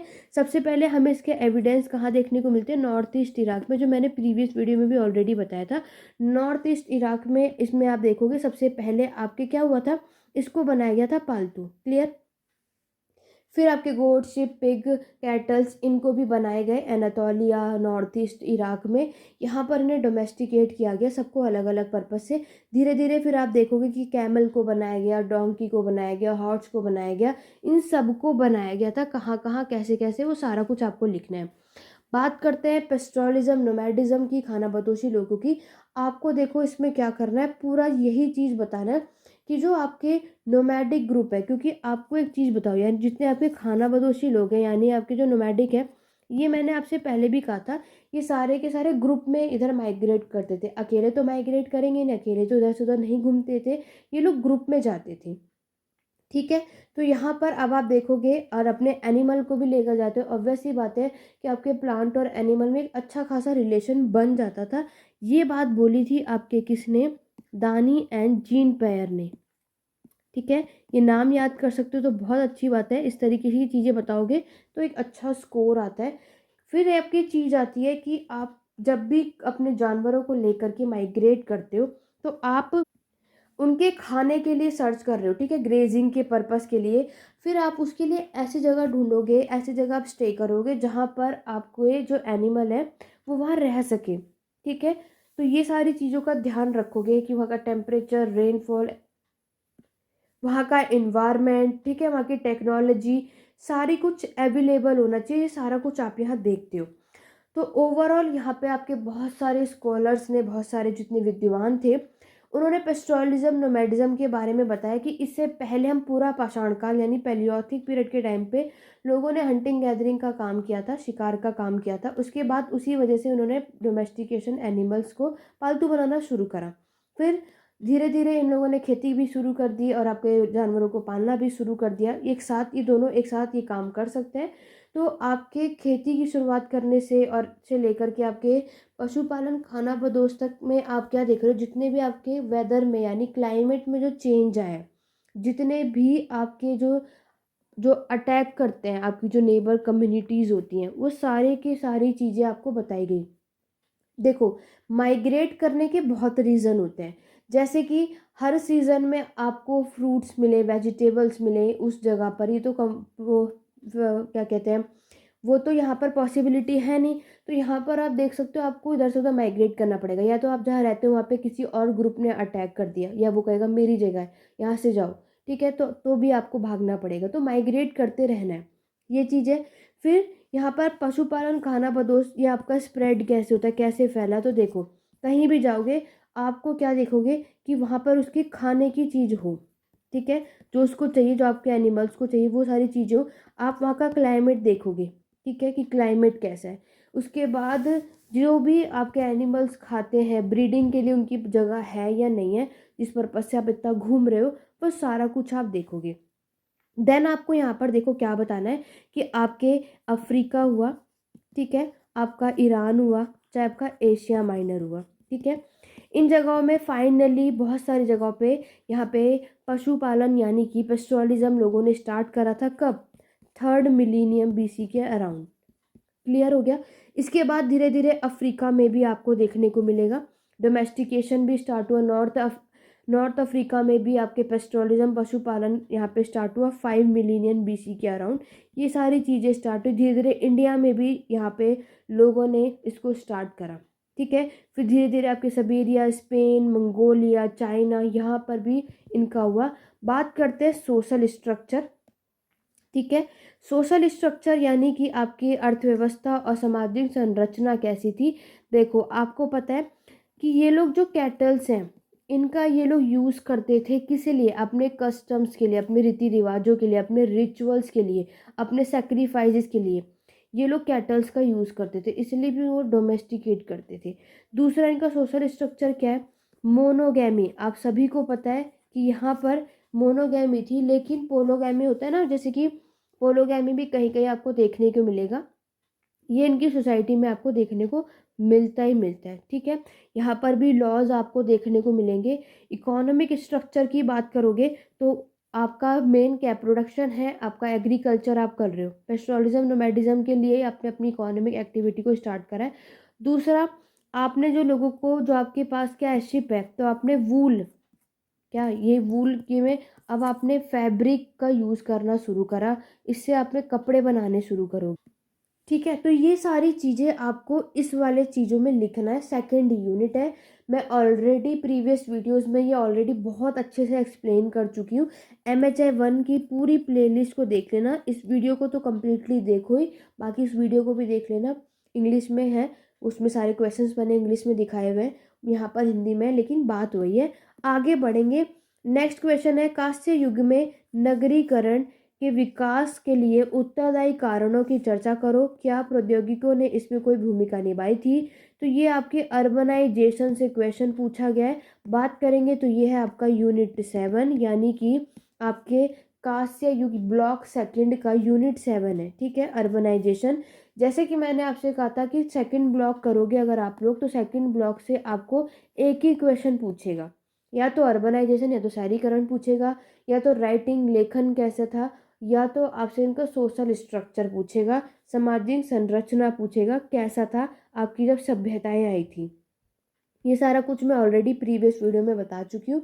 बात करते हैं कि अर्बनाइजेशन, नगरीकरण। तो देखो, आपको इसमें क्या क्या लिखना है। ठीक है, नगरीकरण में आपको पता है, मैंने आपसे पहले कहा था, इसमें आपको मेसोपोटामिया, हड़प्पा, इजिप्ट यानी मिस्र और चाइना, इन सारी सभ्यताओं का शहरीकरण कैसा था वो आपको बताना है। ठीक है, दूसरी चीज़ आपको पता है, ये चारों सिविलाइजेशन हम कांस्य युग यानी ब्रोंज एज के नाम से जानते हैं। इसका मतलब ये सारी सभ्यताएं बनी कैसे, या कि ये कांस्य का यूज़ करते थे। ठीक है, अब इन्होंने जो मेटल का यूज़ किया था वो किसका किया था? ब्रोंज का यूज़ किया था। तो इस पीरियड को हम ब्रोंज एज के नाम से जानते हैं। ब्रोंज एज के बाद अगर हम बात करेंगे, ये चारों सिविलाइजेशन, जो आपकी चारों सभ्यताएं हैं, ये आपके हर एक नदी के पास जाकर बसी है। मैंने ऑलरेडी डिस्कस किया था, ये यूफ्रेट्स और टिग्रीस, ये आपके इंदस रिवर, ये आपके नील रिवर, और ये आपके हुआंगू या फिर येलो रिवर, इनके पास ये सारी सभ्यताएं आपको देखने को मिलती है। यहीं से आपका शहरीकरण। देखो, शहरीकरण होने के लोग कैसे बसेंगे, उसका मेन है कि आपके पास लैंड होनी चाहिए, तभी तो आप यहाँ पर सेटल हो सकते हो। तो लोगों ने सबसे पहले वो जगह ढूंढी जहाँ पे लैंड आपकी क्या हो, फर्टाइल हो, उपजाऊ हो, क्योंकि आपका मेन जो इकोनॉमी है, मेन जो आपका काम है, वो है एग्रीकल्चर। ठीक है, इसके लिए आपको ऐसी लैंड चाहिए। तो इन्होंने आपके जितने भी ये सभ्यताएं हैं, चाहे चारों में से कोई भी ले लो, सबने ऐसी ज़मीन, ऐसी लैंड ढूंढी जहाँ पर ये खेती कर सके। और खेती और आपकी फर्टाइल लैंड वहीं होगी जहाँ पर आसपास नदियाँ होंगी, रिवर होगी। ठीक है, तो इन लोगों ने ऐसी जगह ढूंढी जहाँ पर क्या है, आपकी ये रिवर्स हैं, क्योंकि वहीं की लैंड आपकी सबसे ज़्यादा फर्टाइल होगी। तो ये इस तरीके से क्या होगा, आपका शहरीकरण बनेगा। यानी कि देखो, ब्रोंज एज आपका वो फेज है जब आप रूरल से अर्बन एरिया की तरफ आते हो। ठीक है, रूरल फेज है आपका कब, नवपाषाण काल, न्यूलिथिक फेज था। लेकिन अर्बनाइजेशन क्या है, अब आप शहर में, मतलब अब आप बिल्डिंग्स देखोगे। अब यहाँ जो घर बनेंगे वो बर्न्ट ब्रिक्स के घर बनते हैं। ठीक है, पकी हुई ईंटों का घर। यहाँ पे अगर आप देखोगे तो यहाँ पे मड ब्रिक्स का घर बनता था, कच्ची ईंटों का घर, या फिर आपके चिकनी मिट्टी के घर बनते थे स्टार्टिंग में, अगर आप लोग यहाँ पर ध्यान से देखोगे तो। ये सारी चीज़ें आपको यहाँ लिखनी है। और फिर मैंने आपको ऑलरेडी बताया था, क्या बताया था, कि आपके चारों सिविलाइजेशन में ये सभ्यताएं बसी क्यों, क्या कारण है, क्या ये है। तो देखो, सबसे पहले आपका खेती है। एग्रीकल्चर की शुरुआत हुई तभी लोग सेटल होना शुरू हुए थे, अदरवाइज उससे पहले वो माइग्रेट ही कर रहे थे, इधर से तो घूम रहे थे, उनका परमानेंट घर था ही नहीं। ठीक है। दूसरी चीज़, आपका मेटल यानी धातु, आपके अच्छे खासे मेटल हुए तभी जाके ये पॉसिबल हो पाया, वरना नहीं हो पाएगा। स्टोन टूल से आप कैसे इतना अच्छा खासा काम कर सकते हो। ठीक है। तो ब्रोंज ने आपकी बहुत हेल्प की थी। फिर आपको बताना है कि ये आपकी जो ये चारों सिविलाइजेशन है, मेसोपोटामिया, हड़प्पन, इजिप्ट और चाइना।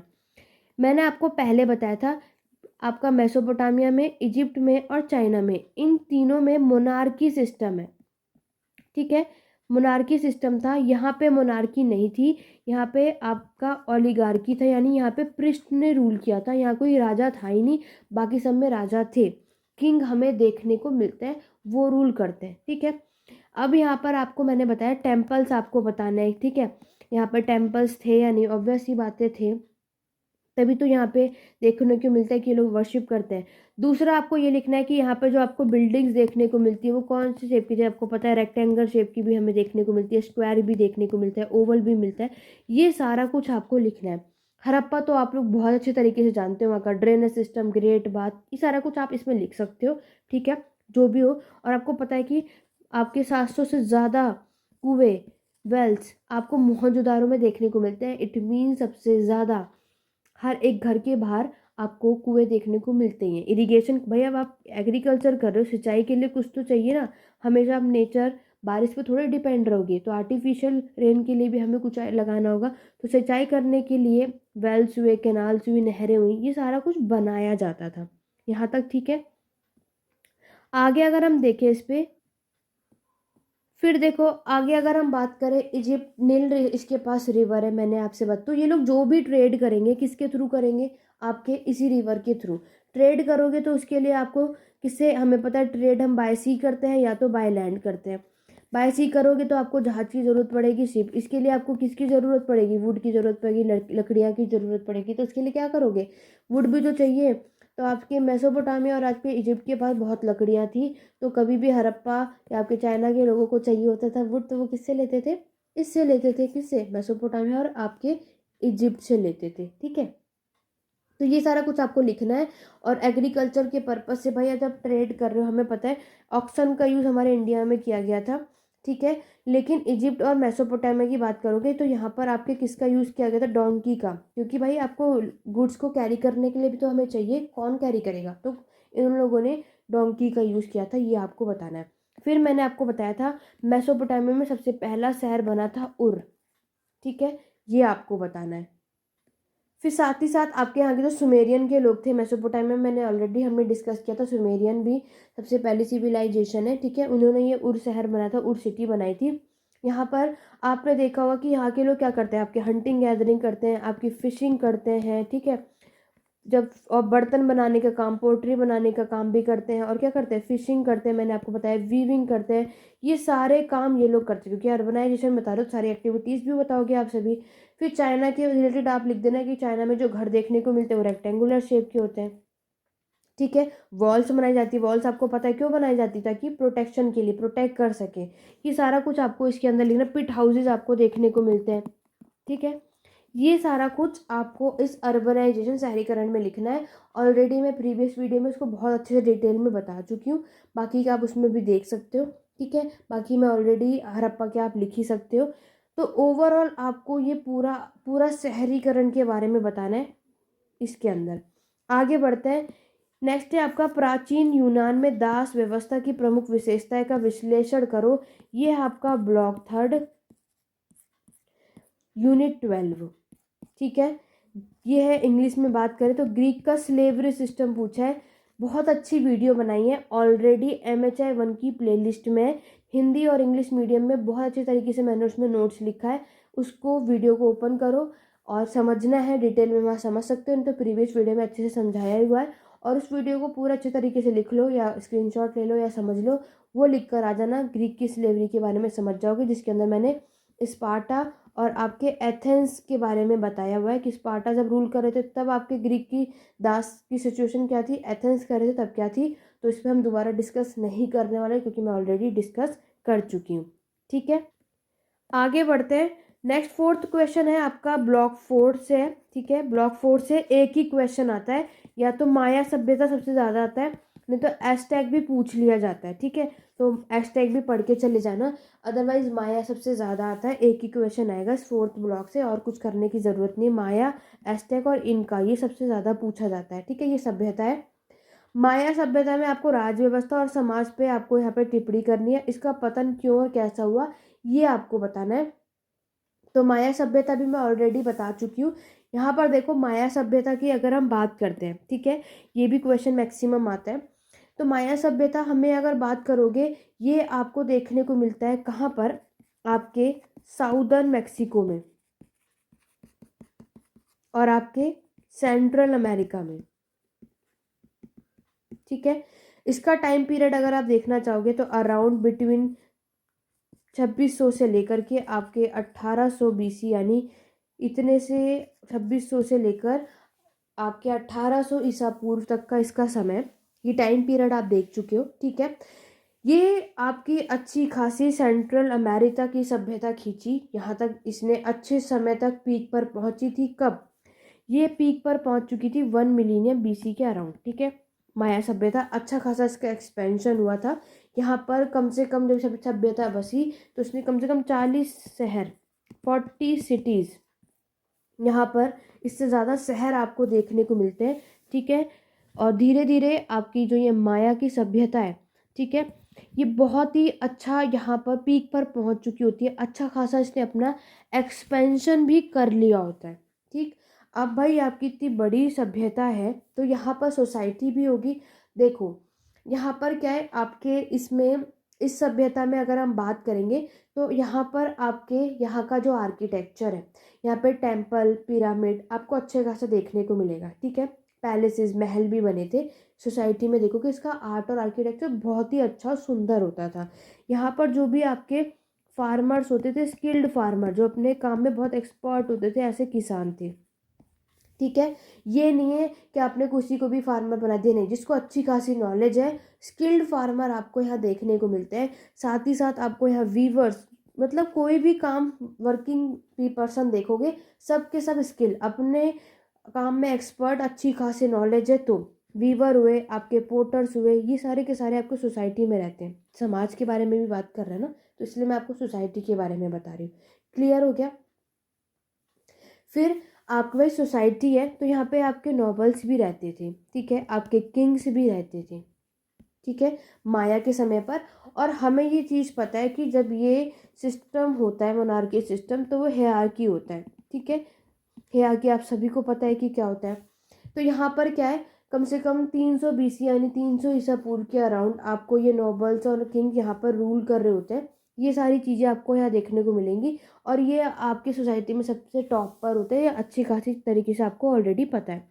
लेकिन सोसाइटी में और भी लोग रहते हैं, लाइक नोबल्स तो रहते ही रहते हैं, और कौन रहता है? आपके सर्फ, आपके स्लेव्स, ये सब भी आपकी सोसाइटी में रहते हैं। आपके कमांडर्स, ये सब हमारी सोसाइटी में रहते हैं। आपको बस यही बताना है, जैसे कि नोबल्स हमें पता है, नोबल्स के अंदर कौन कौन आएंगे? आपके रूलर्स आते हैं, आपके जितने भी गवर्नमेंट ऑफिसर्स होते हैं वो सारे आते हैं, आपकी मिलिट्री लीडर्स आते हैं। ठीक है, आपके जितने भी प्रिस्ट होंगे, हाई प्रिस्ट, वो सारे इसके अंदर आएंगे। ठीक, सर्फ आपको ऑलरेडी पता है, इसमें आपके स्लेव्स ट्रेड करते हैं, यानी कि ये सारे लीडर होते हैं और ये सारे क्या करते हैं? आपके माया रीजन में आपको पता है यहाँ पर भी आपके स्लेव्स को भी बेचा और खरीदा जाता था। ये सारा कुछ आप देखोगे। स्लेव आपको पता है ये कौन होते हैं? जो दास होते हैं, काम करते हैं। कमांडर्स की अगर हम बात करें, इसके अंदर आपके फार्मर्स आते हैं, किसान आते हैं। ठीक है, सोसाइटी में रहते हैं भाई, ये भी लेबर्स आते हैं, आपके सर्वेंट्स आते हैं। ये सारे लोग आपके इसके अंदर आते हैं। मतलब मेसोपोटामिया, सॉरी, अगर हम बात करें माया सिविलाइजेशन की, तो सोसाइटी में ये सारे रहते हैं, सबका अपना रूल है। और हमें एक चीज़ पता है, जो नॉबल्स होते हैं वो पढ़े लिखे होते हैं, लिटरेट होते हैं, और वेल्दी यानी बहुत पैसे वाले अमीर होते हैं, ये भी आपको पता है। यानी कि क्योंकि ऑब्वियस सी बात है, ऐसे थोड़े पावरफुल है, पावरफुल इस वजह से। तो सोसाइटी के बारे में आपको इसी तरीके से कुछ ये सारी चीज़ें लिखनी है। अब बात करते हैं, क्योंकि आपसे राज्य व्यवस्था यानी इनका पॉलिटिकल स्ट्रक्चर भी तो पूछा गया है, इस पे भी बात कर लेते हैं। देखो यहाँ पर इनका जो माया सिटी स्टेट का जो हेड होता था उसको बोला जाता था हलाक यूनिक। क्या बोला जाता था? हलाक यूनिक बोला जाता था। और ये जो पोस्ट होती थी ना, ये आपकी हेरिडिटी होती थी। दूसरी, ये आपको पता है किंग के बाद जो हेरिडिटी, उसका बेटा अगर राजगद्दी पे बैठेगा तो वो एल्डर सन होता है। एल्डर सन को उसके बाकी के जो बात के राइट्स होंगे, अधिकार होंगे, वो उसको मिलता था। ठीक है।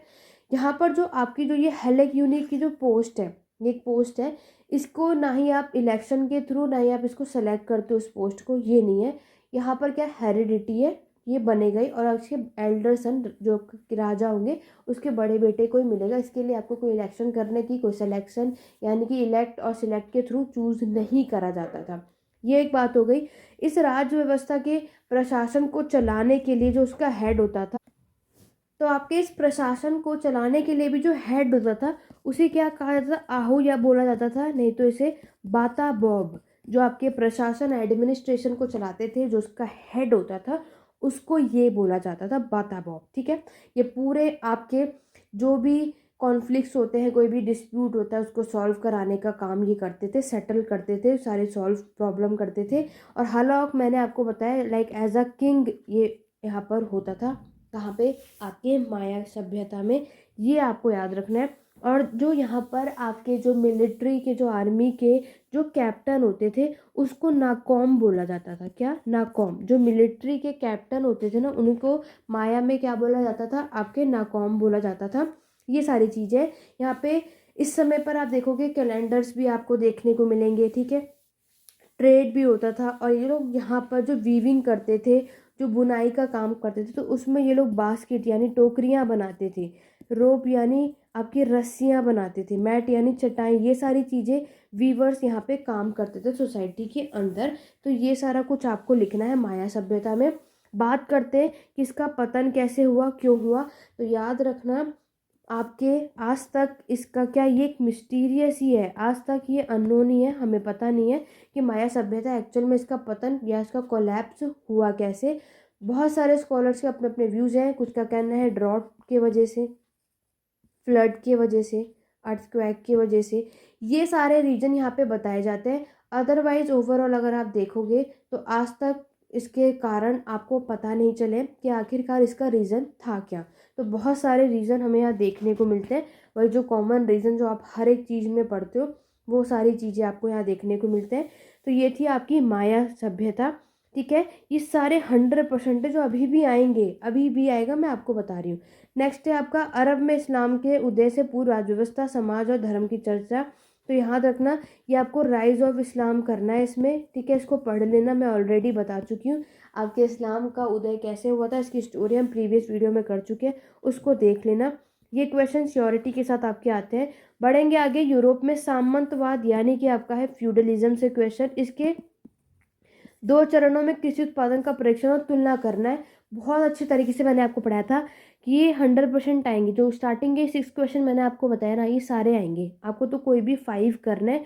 फ्यूडलिज्म सामंतवाद यहाँ पे आपको पता है 2 चरणों में बताया जा रहा है। एक चरण आपको पता है 9 to 11 सेंचुरी, 9 to 11 शताब्दी, और एक है 11 to 14 सेंचुरी में इसको बांटा गया था। इसको करना आप लोगों। ठीक है। आपके यूनिट 20, 21, 22 उसमें ये मिल जाएगा, उसमें चेकआउट करना। सामंतवाद 100% आपको देखने को मिलता है। बाकी प्रीवियस वीडियो में इसको भी मैं डिस्कस कर चुकी हूँ, आप वहाँ से देख लेना। अब आते हैं कुछ एक्स्ट्रा क्वेश्चन जो मैक्सिमम रिपीट होते हैं, जैसे कि हिंद महासागर के व्यापार में अपना प्रभुत्व स्थापित करने के लिए पुर्तगाल किस प्रकार प्रथम यूरोपीय देश बना, विश्लेषण करो। 18 सेंचुरी में आपको पता है पोर्चुगीज सबसे पहले हमारे भारत में आए थे। यूरोपियन पे सबसे पहले कौन आया था? पोर्चुगीज आपके आए थे। ये क्वेश्चंस कभी कभी आपको देखने को मिलता है। ये प्रोटेस्टेंट वाला, प्रोटेस्टवाद क्या उदय हुआ था, ये भी क्वेश्चन आ जाता है, इसको आप लोग कर लेना। मध्यकाल में शहरीकरण के विकास का रेखान कीजिए। ये कभी कभी आता है, हर बार आई, श्योरिटी नहीं है। हड़प्पा के नगरों की विशेषता बहुत अच्छी तरीके से बता सकते हो। अर्बनाइजेशन देखो रिपीट हुआ है, ठीक है। रोमन साम्राज्य में ईसाई धर्म यानी कि राइज ऑफ क्रिश्चियनिटी, ये मैं ऑलरेडी प्रीवियस वीडियो में आपके डिटेल में मैंने करा है, उस वीडियो को देख लेना क्योंकि दोबारा करने का कोई मतलब बनता नहीं है। बारूद में बड़े स्तर का प्रयोग ये है आपका वो गन पाउडर, ठीक है। गन पाउडर भी कर सकते हो, पढ़ना चाहो तो कर सकते हो। ये आपका कॉपरनिकस, ये रिपीट हो भी जाता है बट ज़रूरी नहीं है कि ये आएगा। आगे बढ़ेंगे, ये एक बार का क्वेश्चन पेपर हो गया। अब बात करेंगे 2016 के दिसंबर सेशन में किस तरीके से क्वेश्चंस पूछे गए थे। जल्दी जल्दी आगे बढ़ेंगे। ये देखो दोबारा से यूनिट सेकंड पशुपालन खानाबदोश रिपीट हुआ है। विवरण पशुओं को पालतू बनाने के विशेष संदर्भ में दीजिए। तो ओवरऑल आपको पूरा चैप्टर इसमें बताना। वहाँ तो चलो उन्होंने एक हेडिंग डाल दी थी कि आपको उसकी अर्थव्यवस्था और इसकी इकोनॉमी, लेकिन इसमें भी आपको वही चीज़ लिखनी है। कौन से जानवर को कब पालतू बनाया गया, जो बनाओगे तो किन चीज़ों का ध्यान रखोगे, वो सारा कुछ आपको इसमें लिखना है। नेक्स्ट देखो कांस्य युग में लेखन और कलात्मक, ये आपका यूनिट 8 है। राइटिंग मैंने आपसे पहले कहा था कभी राइटिंग देते हैं, ये आपको बताना है, ठीक है। राइटिंग कैसी थी, किसने कब कौन सी राइटिंग यूज़ करी, इसको कर लेना। ये आ सकता है इस बार भी, पूरे चांसेस है। नेक्स्ट है रोमन गणराज्य में दास व्यवस्था की प्रमुख विशेषता का विश्लेषण की। आपके रोमन एम्पायर का स्लेवरी सिस्टम बहुत अच्छे से डिटेल में इसकी वीडियो बनाई है। MHI 1 को प्लेलिस्ट को ओपन कीजिए, वहाँ पर इसकी स्लेवरी को क्या लिखना है कैसे लिखना है उसमें देखो, आप लोग डिटेल में ईजिली से कर पाओगे। नेक्स्ट है, ये कुछ ऑप्शनल क्वेश्चन है जो कभी कभी आते हैं लेकिन श्योरिटी के साथ नहीं आते। मिस्र में राजतत्व धर्म की एक टिप्पणी लिखिए। तो मिस्र यानी इजिप्ट में आपको पता है पिरामिड बनाए जाते हैं। यहाँ पे जो राजा होता है उसे क्या बोलते हो, अपारो बोला जाता है। ये सारी कुछ चीज़ें इसमें बताना है। पिरामिड आपके कॉमन पीपल के लिए कभी नहीं होता, इनके लिए नहीं बनाया जाता। ये सारा कुछ आप इसमें देखना कौन से रीजन को फॉलो करते हैं क्या करते हैं। वैसे इसको नहीं भी करोगे तो भी चलिए क्योंकि हर बार नहीं आता। नेक्स्ट है रोमन साम्राज्य में ईसाई धर्म को अपनाने तथा उसके विस्तार की प्रक्रिया का मूल्यांकन, rise of Christianity, again question आया है, ये हर बार आता है। रोमन एम्पायर से 3 क्वेश्चन पूछे जाते हैं, प्रीवियस ईयर में कई बार बता चुकी हूँ।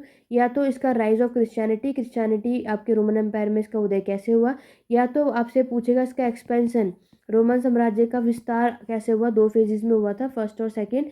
एक आपके इटली में हुआ था, एक आपके मेडिटेरियन सी में हुआ था। प्रीवियस वीडियो में डिटेल में करा चुकी हूँ, उसको देख लेना। आगे बढ़ेंगे, देखो सामंतवाद हमेशा क्वेश्चन नंबर 6 ही होगा। इसके पतन का विषय की विद्वान के जो आपके स्कॉलर्स हैं उनका अलग अलग व्यूज़ क्या है वो सारा कुछ आपको बताना है। लेकिन फ्यूडलिज्म तब भी बताओगे, जो सामंतवाद है ये पिरामिड आपको बताना है। सबसे ऊपर आपके जो किंग रहते हैं, देन आपके नोबल्स, नेक्स्ट आपके नाइट्स, लास्ट में आपकी पीजेंट है। क्या सोसाइटी में इनकी सिचुएशन होती है वो सारा कुछ तो आपको तब भी बताना है। आगे बढ़ेंगे, मध्यकालीन भारत में जो बंजारे होते हैं और जो अन्य व्यापारी समुदाय के सामाजिक संगठन तथा व्यापारिक गतिविधियों की चर्चा करनी है। तो बंजारे कौन होते हैं ये बहुत अच्छी तरीके से पता है। ये कुछ ऑप्शनल क्वेश्चन है जो कभी कभी आ जाते हैं कभी कभी नहीं आते हैं, लेकिन जो मैक्सिमम रिपीट होते हैं वो मैंने आपको बता ही दिया। साइंस एंड टेक्नोलॉजी, विज्ञान और प्रौद्योगिकी के क्षेत्र में उनकी प्रगति के बारे में बताओ। मैंने आपको पहले भी प्रीवियस वीडियो में बोला था, मेडिएवल यूरोप को कर रहे हो तो मेडिएवल यूरोप के साइंस टेक्नोलॉजी कर लो, उसका ट्रेड के बारे में कर लो, उसके आर्ट एंड क्राफ्ट के बारे में कर लो, उनका फैमिली स्ट्रक्चर कैसा था वो कर लो, उनका डेमोग्राफिक कर लो। ये मैं ऑलरेडी प्रीवियस वीडियो में बता चुकी हूँ, ठीक है। तो ये पूरा आप क्वेश्चन देख सकते हो। माया ना आकर देखो इस बार एस्टेक आया था, क्योंकि माया और एस्टेक ये सबसे ज़्यादा पूछा था। अबासिद खलीफा इस पूछा गया है, राइज ऑफ इस्लाम। 4 खलीफा आप ऑलरेडी पढ़ चुके हो, मैं आपको प्रीवियस वीडियो में बता चुकी हूँ। 4 खलीफा, बाकी जितने भी पेड क्लासेस में स्टूडेंट हैं उनको अच्छी खासे तरीके से आता है, वो ईजिली से कर लेंगे, उनको तो कोई डाउट आएगा नहीं। बाकी कोई भी अगर आगे जून सेशन के लिए पेड क्लासेस के लिए इंटरेस्टेड है तो एनरोलमेंट करा सकते हैं, जनवरी से बैच स्टार्ट होंगे हमारे, ठीक है। बाकी की इन्फॉर्मेशन व्हाट्सअप नंबर नीचे आपको दिया है डिस्क्रिप्शन बॉक्स में, वहाँ पर आप मैसेज के थ्रू पूछ सकते हैं और इनरोलमेंट करा लो।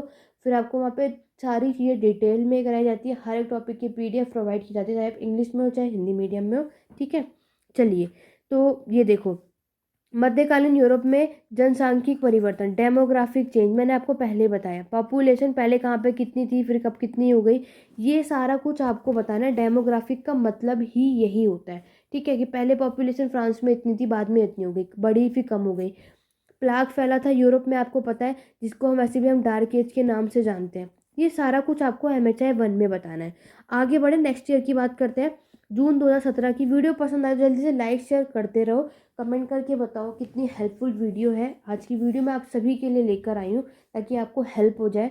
मैं पूरी कोशिश करती हूँ कि, वैसे मैं ऑलरेडी इस पर वीडियो बना चुकी हूँ, बट मुझको ये है कि आप अभी भी आपको कोई डाउट हो तो इसके थ्रू मैं आपको बता दूँ और सारे क्वेश्चंस भी दिखाती चलूँ। चलिए बढ़ते हैं। अब आया है कृषि के प्रारंभ होने की संक्षिप्ति पर विवरण कीजिए, समाज के लिए इसके क्या परिणाम हुए। यूनिट 3 में आपको करना है और यूनिट 4 मिला करके आएगा, यानी कि ट्रांजिशन टू एग्रीकल्चर आपका 3rd चैप्टर है जो आपको बताना है। ठीक है, एग्रीकल्चर की शुरुआत हुई, क्यों हुई, कैसा कारण है, वो सारा कुछ बताना है और इसके परिणाम क्या होते हैं। तो समाज में जब आपके एग्रीकल्चर है तो आपको इसमें बताना है कि लोग क्या हुए, परमानेंट सेटल, स्थायी यहाँ पर सेटल हो चुके हैं। दूसरी चीज़, जब आप एक जगह रुके तो आपने घर बनाए, अब आपके पास हाउसेस भी हैं। जब आपने घर बनाए तो अब आप खेती कर रहे हो तो उसके लिए बर्तन भी चाहिए, तो आपने पोट्री बनाई। जब बर्तन बना रहे हो तो आपने अपने घरों में अनाज को रखने के लिए पिट हाउसेस भी बनाए, क्योंकि कहाँ स्टोर करके रखोगे। और आपके पास आपके एनिमल्स भी है, शिप भी है, तो आपने बुनाई भी करी। इतने सारे चेंजेस आएंगे, ये सारा कुछ आपको इसके अंदर लिखना है। फिर मैंने ऑलरेडी प्रीवियस वीडियो में बताया था इसके संक्षिप्ति प्रारंभ करने के।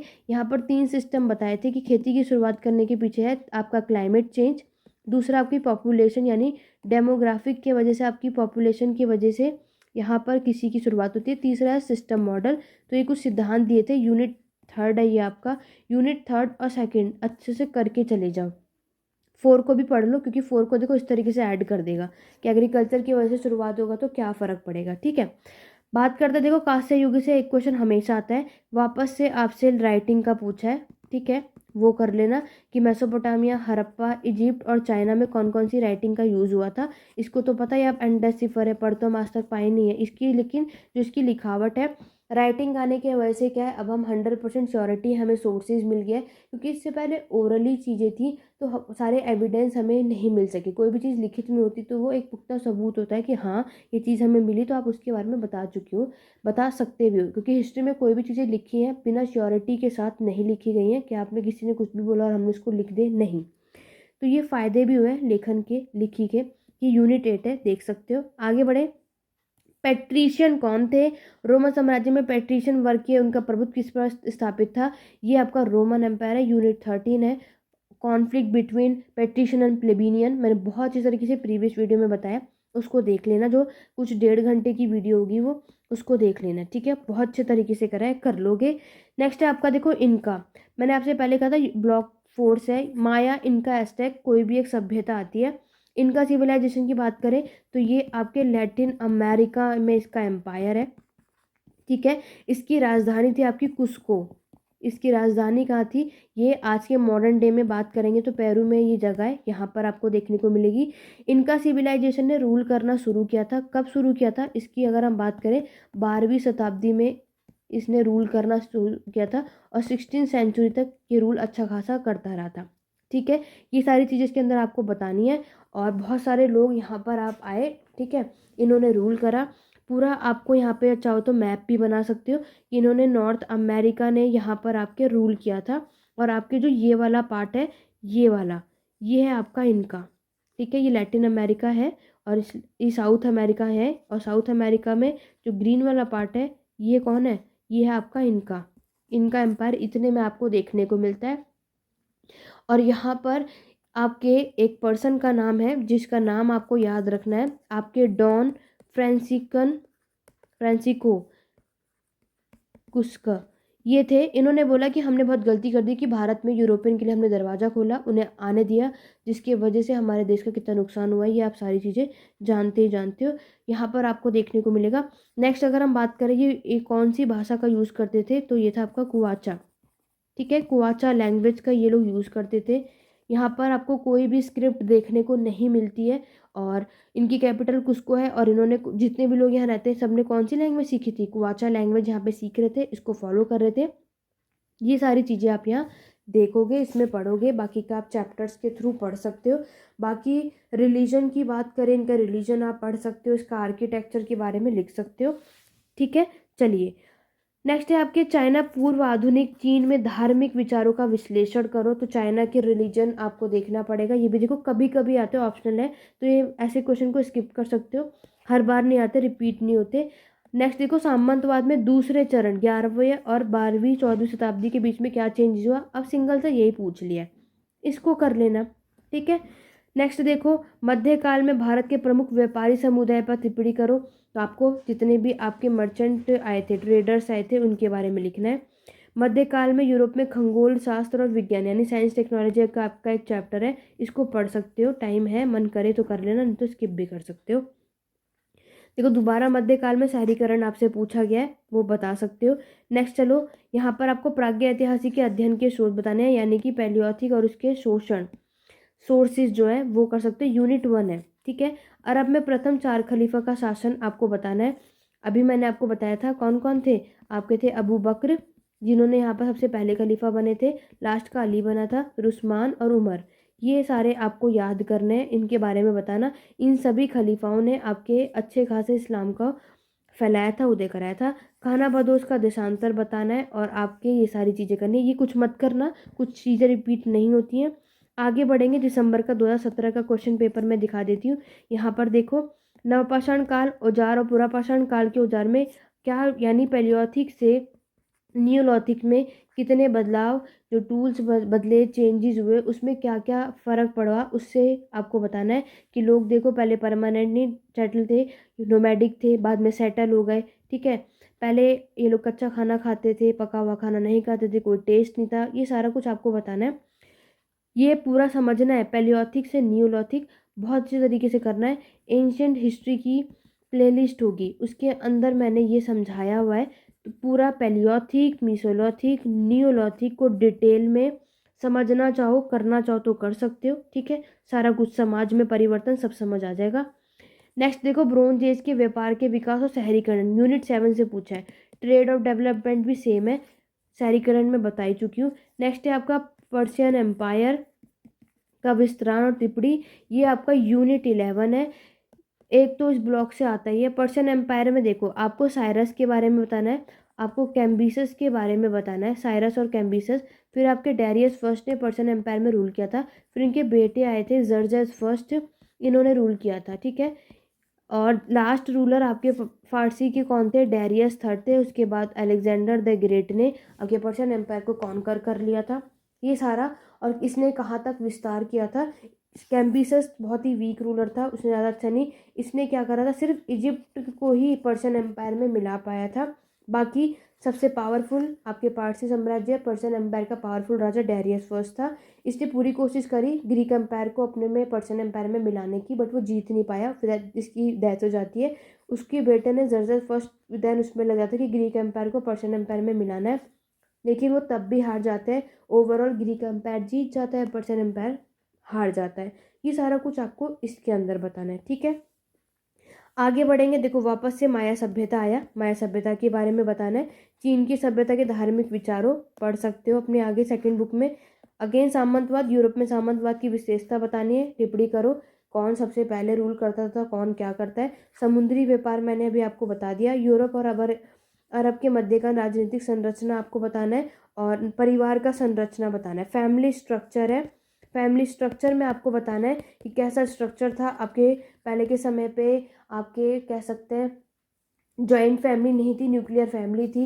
यहाँ पर गर्ल्स की पॉपुलेशन आपको पता है पहले कम थी, तो गर्ल्स की पॉपुलेशन कम होने की वजह से शादी की सिचुएशन क्या होगी, कैसे होगी।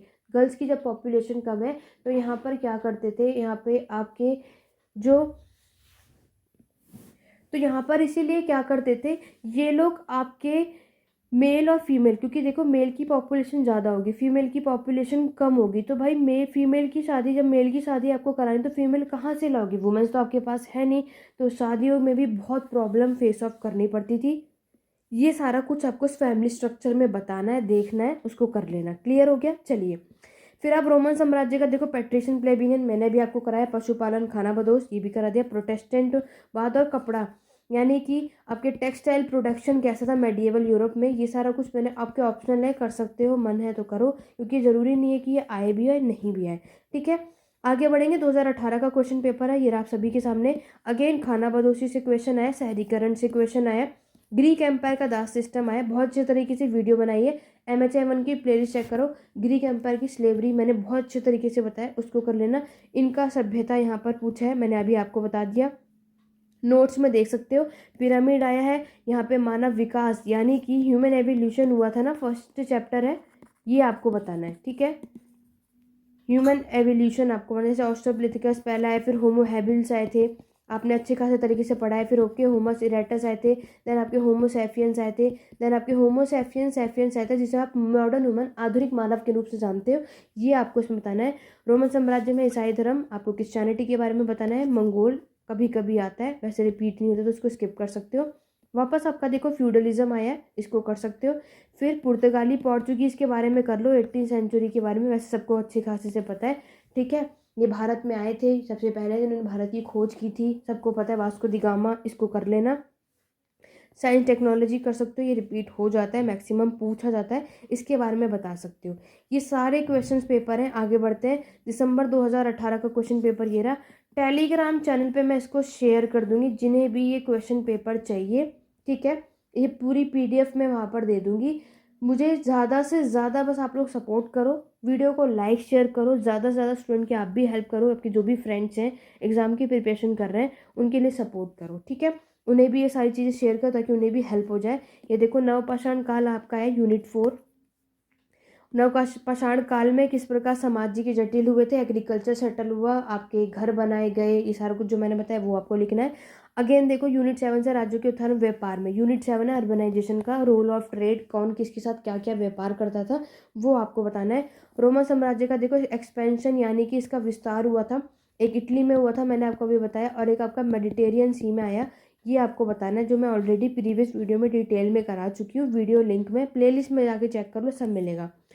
इस्लाम के आगमन से पहले अरब के इतिहास का विवरण, कि इस्लाम से पहले यहाँ पे कौन रूल कर रहा था, क्या था, वो सारा कुछ लिखना है। खाना बदोशी, ये आपको मैंने कराया। पारसी धर्म, ये सब कभी कभी आते तो इन्हें मत ही करना, स्किप कर देना। ये देखो रिपीट नहीं होते तो क्यों टाइम वेस्ट करोगे, वैसे भी आपके पास टाइम बहुत कम बचा है। यूरोप में सामंतवाद आपको बताना है, बहुत अच्छे तरीके से कर लोगे, ठीक है। तो ये क्वेश्चन से जो रिपीट होते तो आपका फोकस उस पर होना चाहिए। MHI1 की पूरी प्लेलिस्ट देख लो, 4 से 5 वीडियो होंगी, ज़्यादा वीडियोस भी नहीं होंगी। इंपॉर्टेंट टॉपिक्स, इंपॉर्टेंट क्वेश्चंस, ये सारा कुछ देखने को मिल जाएगा। ये सारे प्रीवियस ईयर क्वेश्चंस पेपर भी मैं आपको वहाँ दे दूँगी, सारे क्वेश्चन देखते रहना किस तरीके से क्या आया। इसके बाद भी आपको कोई डाउट या क्वेरी हो तो आप लोग मुझसे कमेंट के थ्रू पूछ सकते हैं, ठीक है। ये सारा कुछ देख लो, ये सारे प्रीवियस ईयर क्वेश्चन पेपर है। अब हम एक एक करके सेम चीज़ तो डिटेल में, तो इससे अच्छा देखो 2021 का फरवरी का क्वेश्चन पेपर है, जून का 21 का बता देती हूँ। देखो जून 2021 में क्या पूछा गया था, यहाँ पर अगर आप देखोगे तो यहाँ पर अगर हम बात करें, यहाँ पर सबसे पहला क्वेश्चन, विश्व में विभिन्न क्षेत्रों में कृषि की शुरुआत हुई, उसकी चर्चा करो। सबसे पहले कृषि की शुरुआत के एविडेंस आपको पता है कहाँ मिले थे, मेहरगढ़ में, जो कि पाकिस्तान में, ठीक है। तो उसके बाद कौन सी फिर और कहाँ कहाँ खेती हुई, कौन कौन सी जगह में शुरुआत हुई, ये सारा कुछ आपको इसमें बताना है। दूसरा देखो कांस्य युग में, यूनिट 6 है ये यूनिट 6 है, आपके चाइना और आपके हड़प्पा के बारे में पूछा है, इनका ट्रेड का पैटर्न क्या था ये आपको बताना है, ठीक। आगे बात करें, और रोमन साम्राज्य के पैट्रिशियन प्लेबिनियन के बारे में जो कॉन्फ्लिक्ट हुआ था वो बताना है, ऑलरेडी प्रीवियस ईयर में वीडियोस में डिस्कस कर चुकी हूँ। आपका इस्लाम आ जाता है, अरब विश्व में इस्लामिक राज्य की स्थापना हुई थी, उसका विवरण करो, और 4 आपके खलीफाए थे उसके बारे में आपको बताना है, ठीक है, ये भी आ जाता है, इसको कर लेना। फिर आपके प्रागैतिहासिक काल के अध्ययन संबंधित सोर्सेज आपको बताना है, क्या क्या मिले थे क्या क्या नहीं, ठीक है। यूनिट 5 है अगर हम बात करेंगे। असीरियन ये है, यूनिट 10 है, ये कभी कभी आता है, इस बार भी आया था लास्ट टाइम, अभी जो जून में एग्जाम हुआ है ना आपके, जून 22 में, यह असीरियन साम्राज्य यूनिट 10 है, इसमें बताया गया है, ठीक है। खाना बदोशी साम्राज्य आपको बताना है। वापस देखो, यूरोपियन सामंतवाद के 2 चरण आपसे पूछे गए हैं। पुर्तगाली का व्यापार जो 18th सेंचुरी में आए थे, ये पूरा बता देना, सबने पढ़ रखा होगा, सबको अच्छी खासी नॉलेज होगी। डेमोग्राफिक परिवर्तन जो मैंने आपको बताया, पहले फ्रांस में इतनी थी, फिर पॉपुलेशन कम हो गई, फिर बढ़ गई, क्योंकि बीमारियां होने लगी, खेतों में काम कर रहे हैं तो बीमारी हो गई। आपका प्लाग यूरोप में फैला था, इसकी वजह से बहुत ही तेज़ी से आपकी पॉपुलेशन डाउन हुई, ये सारा कुछ इसके अंदर लिखना है। यूनिट 31 से 34 कर लेना, ठीक है। ये सारा कुछ आपका यहाँ पर आया, ठीक है। एस्टेक हुआ, अभी मैंने आपको एस्टेक बताया, माया इनका एस्टेक में से एक तो दिखेगा। यूरोप में परिवार संरचना यानी फैमिली स्ट्रक्चर, यूनिट 32 है, मे बी ये चेक कर लेना, ये भी आता है। एक रीड करके चले जाओगे काम बन जाएगा। तो स्टूडेंट ये थी आपकी आज की वीडियो, और पूरा 2016 से 2021 का है। 2022 का मैं सेपरेटली एक अलग पीडीएफ शेयर कर दूंगी। टेलीग्राम चैनल ज्वाइन कर लो, दोनों टेलीग्राम चैनल ज्वाइन करना, एक आपके डाउट क्वेरी के लिए और एक पीडीएफ के लिए। आशा करती हूँ आज की वीडियो आपको बहुत ही ज़्यादा हेल्पफुल रही होगी। बाकी मैं ऑलरेडी इस क्वेश्चंस को मैं सॉल्व करा चुकी हूँ। बाकी जो ऐसे स्टूडेंट है जिनका एग्ज़ाम जून में, तो मैं आपको बता दूँ हमारे नए बैच स्टार्ट होने वाले जनवरी से, ठीक है। मैं वहाँ पे सारी चीज़ डिटेल में कराती हूँ, पीडीएफ भी प्रोवाइड की जाएगी आफ्टर क्लासेस। तो हिंदी इंग्लिश कोई भी हो, आपके पास बहुत ही अच्छा ऑप्शन है पेड क्लासेस के थ्रू। वो तो चलो, यहाँ पे जो भी स्टूडेंट है जो अभी नए नए आए हैं हमारे चैनल पे, फर्स्ट टाइम है, सब्सक्राइब कर लो, बेल आइकन प्रेस कर लो, क्योंकि आगे ऐसे बहुत सी वीडियोस आपको देखने को मिलेंगी। और मैं आपको बता दूँ MHI 4 की, MHI 5 की ऑलरेडी मैं वीडियोस अपलोड कर चुकी हूँ। प्लेलिस्ट पे जाके चेक करना, बहुत हेल्पफुल होने वाली। जिन्होंने नहीं देखा उसको जाकर देख लेना, प्लेलिस्ट पे जाकर के मिल जाएगा। अपडेट पाने के लिए इस चैनल पर जुड़े रहे, और कोई भी डाउट या क्वेरी है आप एनी टाइम कभी भी पूछ सकते हैं। मैं आपकी क्वेरी रिस्पॉन्स सबको टाइम टू टाइम मिलेगा, और मैं देती भी हूँ ऑलरेडी पूरे, जब भी मैं देखती हूँ। एग्ज़ाम के लिए आपको ऑल द वेरी बेस्ट, मेरी पूरी कोशिश है। और रही भी कि मैं आपको अच्छा करा सकूँ, MHI 1 की पूरी प्लेलिस्ट को देख डालो, MHI 4 पूरी प्लेलिस्ट को देख लो, MHI 5 में क्या करना है कितना करना है वो सारा कुछ मैंने वीडियो बनाया, प्लेलिस्ट जाकर चेकआउट करो। MHI 2 कुछ क्वेश्चंस हैं प्रीवियस ईयर, और जब भी तो ये इसका एग्जाम तो भी आपका जनवरी में, इस पर मैं जल्दी वीडियो लेकर के आऊँगी। लेकिन पहले आप इनको अच्छे से कर लो, फिर MHI 2 आगे वीडियो आएगी, डिटेल में बताऊँगी क्या करना है कितना करना है कैसे करना है वो सारा कुछ। और साथ ही साथ मैं आपसे ये भी रिक्वेस्ट करूँगी, जितने भी स्टूडेंट ये वीडियो को देख रहे हैं, वीडियो जब आप ये एग्ज़ाम देकर के आओगे ना 6 दिसंबर को, इसी वीडियो के नीचे कमेंट करके ज़रूर बताना मेरे बताए हुए क्वेश्चंस, मेरे बताए हुए टॉपिक से कितने क्वेश्चन आए और आप सभी का एग्ज़ाम कैसा गया, ताकि आगे इन फ्यूचर जितने भी लोग हमारे चैनल पर जुड़े उनको ये ना लगे कि हम कुछ भी बताते हैं, मेरा बताया हुआ ऐसा कुछ नहीं आता है।